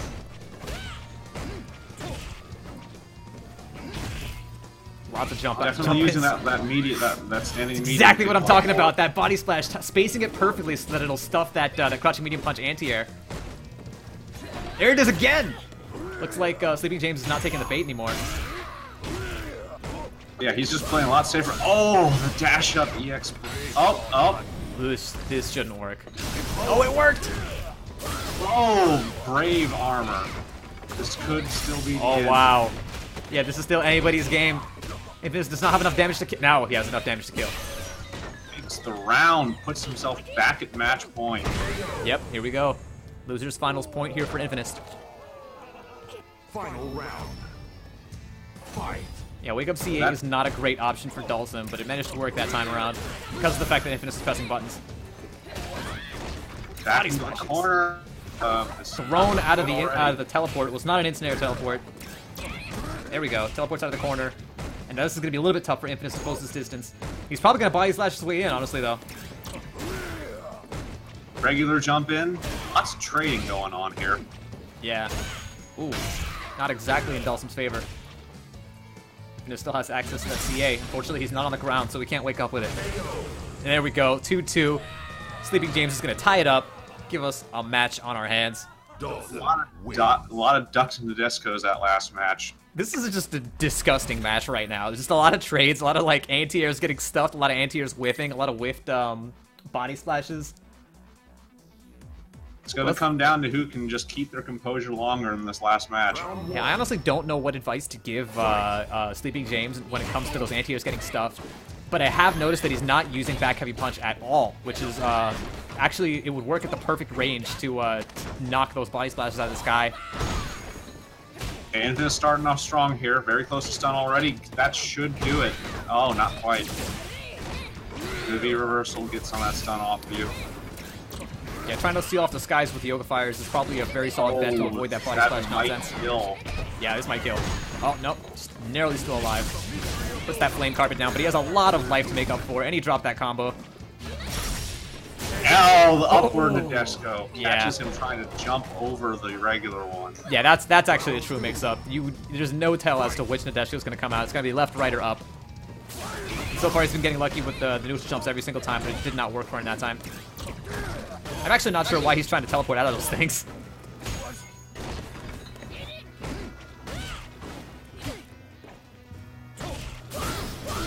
Good Good on catch the from slide. EX Brimstone.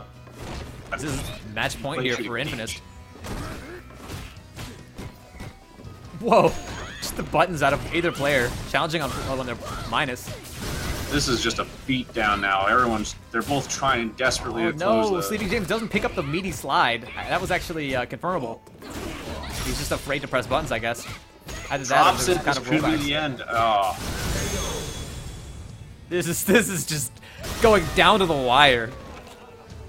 One last try for both of them here. Let's see if This is absolutely a we can tighten up their slugfest. execution. This is one of those fights in DBZ where both fighters are exhausted, just punching each other over and over again. Oh, body Finally splash evades catches that the throw.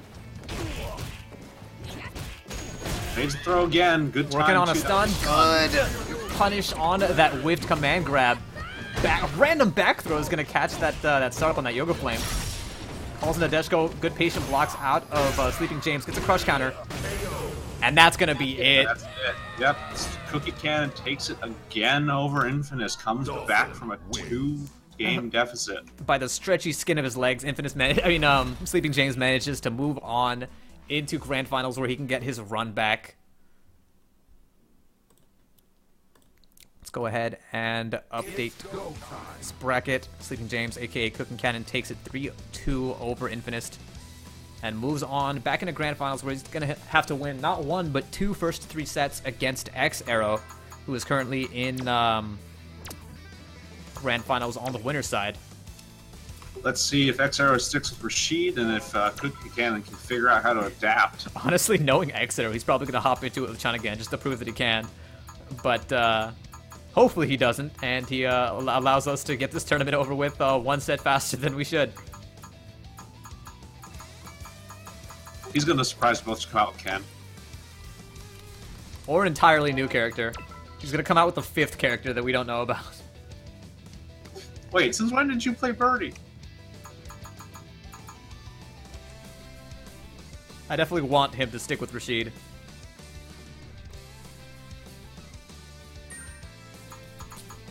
Alright. We're in a Grand Finals here. First to three. X-Arrow just needs to win one set. And Cookie Cannon, aka Sleeping James, needs to win two back-to-back. Let's see if he has what it takes, or if X-Arrow is going to be our second Grand Finals Underdog champion.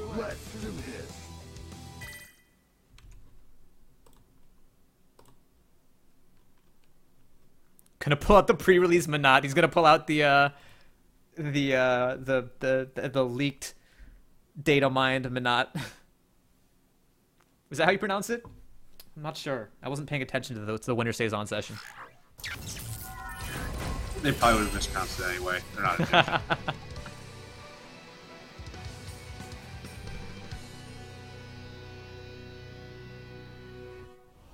Alright, sticking with the same matchup, let's see if Cookie Cannon's come up with any counters since the last set.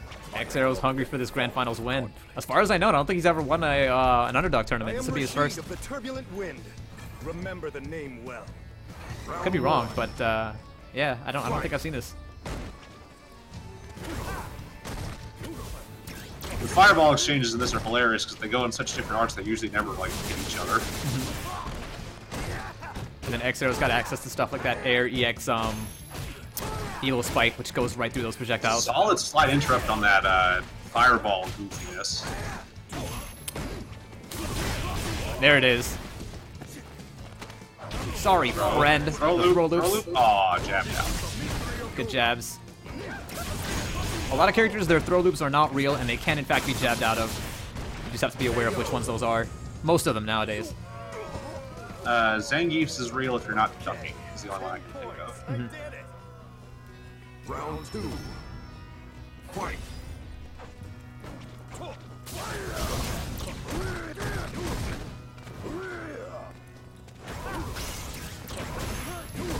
Oh, drops the combo.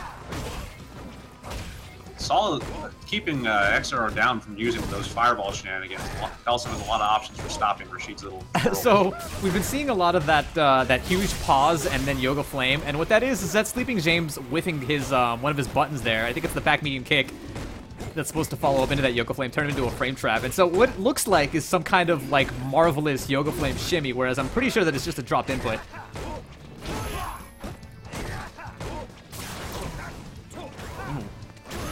Xero escapes that situation, but now he's back at full screen. Good punish on the Eagle Spike. Yeah, I would not be using Eagle Spikes in this matchup, or at least not the full screen regular ones, just because it's so easy for Dawson to punish them. Yeah, early on, a lot of people assume that it's safe, but that move is actually extremely punishable. I think it's what, like minus 21 or something. Yeah, just a lot of people have a difficulty closing the gap to do it, and the trade takes that round.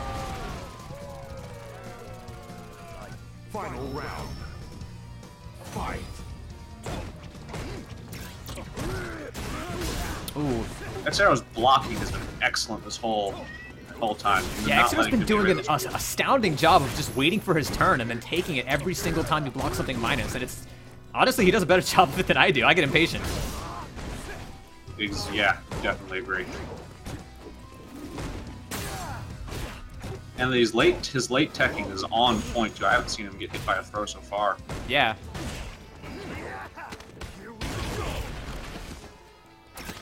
Sorry, friend. Just runs up with a light mixer. Oh, that combo was kind of sick. Oh, no, he can't jump out. There's not enough screen to jump out of that flame carpet, so he has to jump forward instead. The critical art anti-air critical art again. Very teleport away.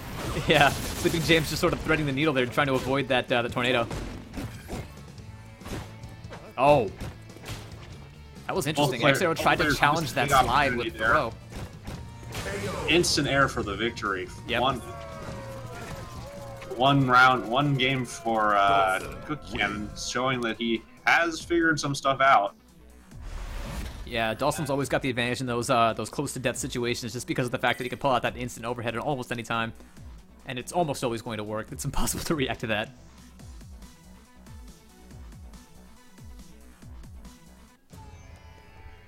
Round 1. Fight. Alright, full screen Eagle Spike. Sorry, friend. Throw loops? No, nope, it goes for the overhead.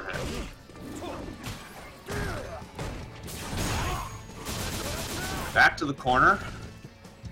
Let's see. Oh, goes jumps for another out. throw. She doesn't punish that. Could have just gone to do a spinning mixer there. Yeah, that was really weird that Sleeping James went for a neutral jump to touch that throw when I think he was trying to maybe do an instant dive kick or instant teleport. Yeah, I think both players got confused there, which is why neither of them reacted properly to that situation. Another missed dive kick input.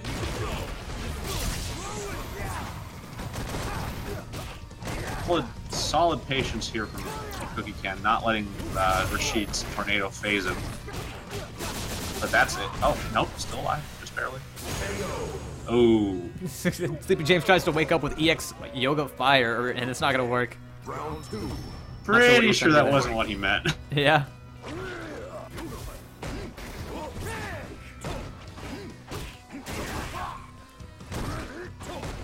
Oh, very meaty slide. Sleeping James knows his spacing on those slides and dive kicks, if nothing else. Yeah, I haven't seen him hit a minus dive kick so far. Yeah, normally the only things that he's done that's been minus have been the light slides, which are impossible to make plus.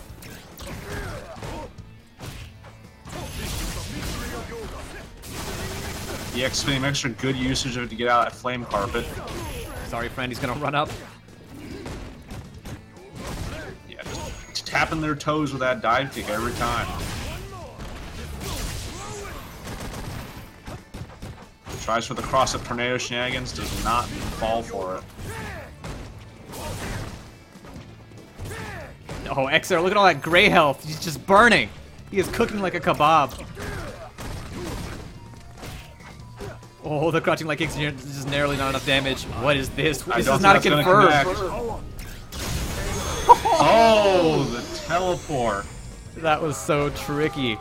Sleeping James teleporting behind at the last second to force XR to block the wrong way. Honestly, I would just EX spinning mixer. Yeah, just get out of that situation altogether is how you avoid it. You have an eternity to just back up out of that situation. That CA is so slow.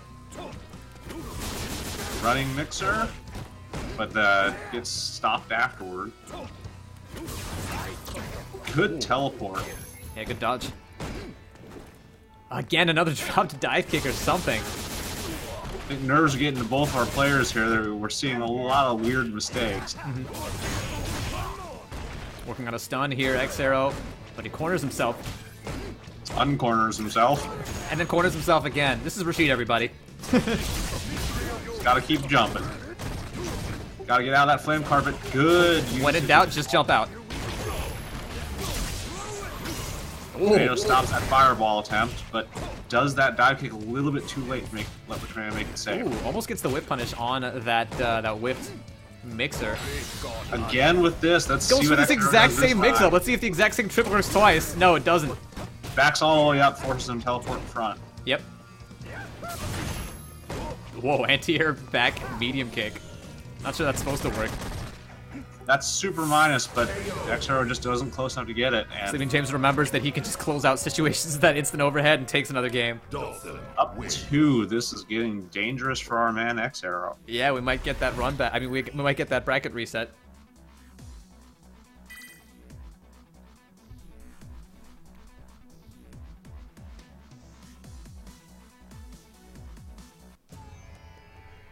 Round 1. Fight. Wow. That was a gutsy crush counter. Yeah, standing heavy punch from the start of the round. Crush counters. I don't even know what he crush countered. I didn't even get to see it. There it is again. Standing medium kick.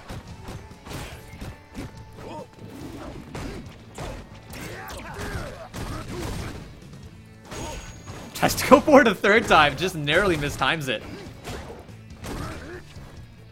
I think actually you might be able to pick up that crush counter with an eagle spike as well. Gets the running mixer again into the throw. In the Runs corner, off. crush counter. Not enough to kill, but a lot of damage. The overhead's also not enough to kill. Wow, that was a very convincing whip for X-Arrow. That was a good round of Rashid pressure. Let's see if he can keep it up. Yeah, there's no reason for him not to start the round with another one of those standing fears.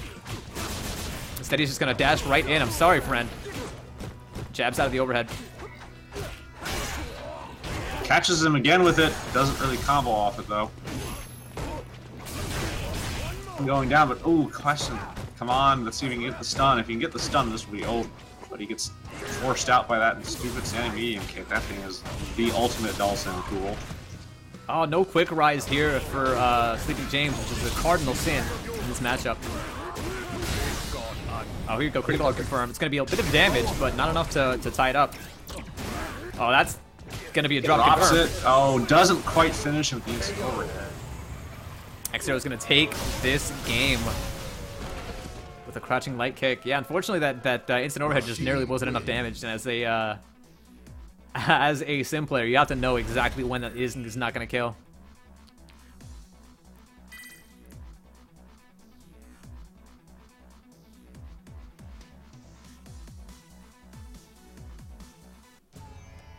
Round 1. Fight. X-Arrow on the again. board. At start of the round. Start of the round, standing heavy punch, crush counter. Second time that's worked. Maybe XR just needs two games to wake up. Maybe that's just what should Yeah, maybe he's the one who was asleep after all. There's the flame carpet.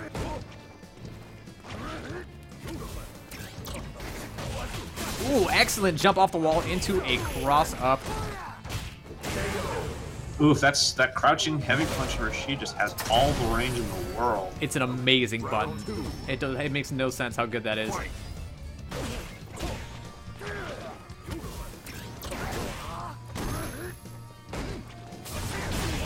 Wow, catches the anti-air on the way up. That's not something you hear very often.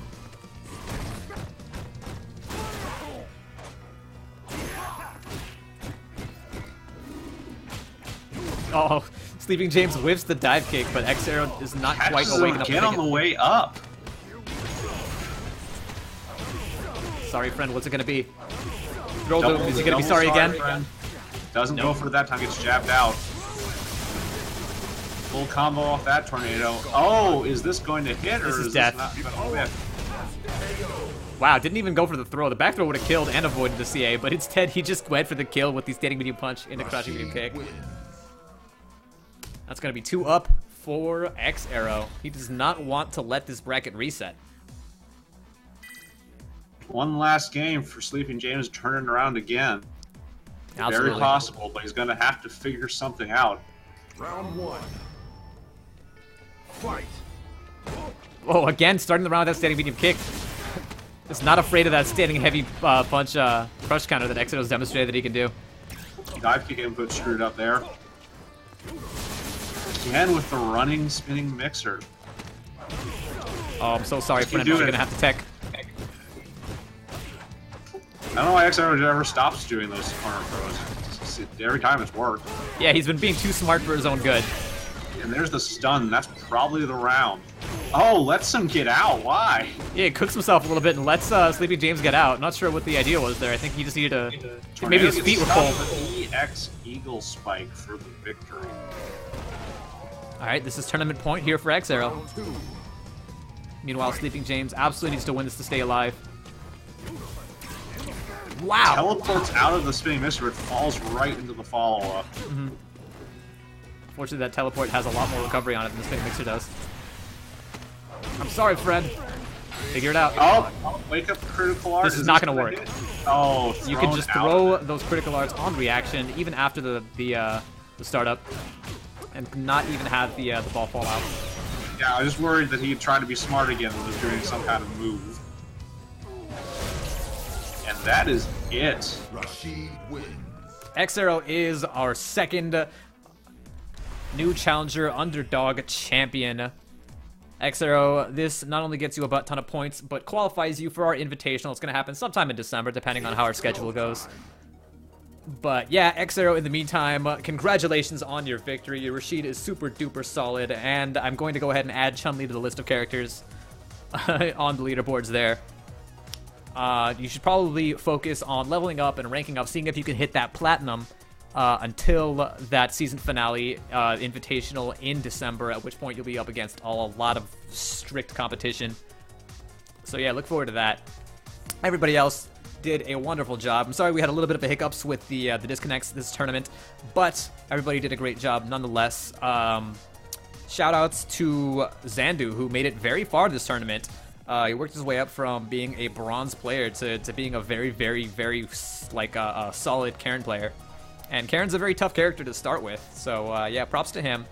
And props to everybody who made top 8. And to everybody who didn't manage to make it on stream, don't feel discouraged. Just go ahead and level up. Feel free to ask questions in the Discord, submit replays. Don't hesitate to obnoxiously pester us coaches for advice or for one-on-one sessions. We will help you out until you can manage to get to the point where you can hit the stream in these tournaments and then really start to learn from being able to watch your matches back with commentary. But yeah, good job to everybody. I'm going to go ahead and sign off. Thank you, KZA, for joining me on the mic. Not a problem, man. Great tournament, and everyone played very well. Especially, I gotta give a shout out to Sleeping James, even though I personally hate Dalsem for always pulling out something new every round. Yeah, everybody did a great job. Infidist with that crazy Armika play was that was really interesting to watch. It was interesting to watch somebody consistently just back off, create space, and then immediately turn it back around. And, you know, I'm sorry for ever doubting you on alleviating that space. What he was doing was he was creating pressure and just letting his opponents overreact, which is a great strategy to have, especially early on when people don't know how to slowly take their space back. They sort of overcommit with jump instant dashes, and Infamous knew how to capitalize on that. Unfortunately, it just didn't quite work out for him in the Dhalsim matchup because Dhalsim is a character who tends not to overextend very often. But yeah, I'm going to go ahead and sign off. The next tournament is going to be in 2 weeks. Sorry for those of you who got caught off guard by this one. I had to reschedule it to this week from next week because of the fact that next week is going to be East Coast Throwdown. I didn't want to have any overlap there. But yeah, join us again in 2 weeks. My name is Mount Lover, and I'll see you next time.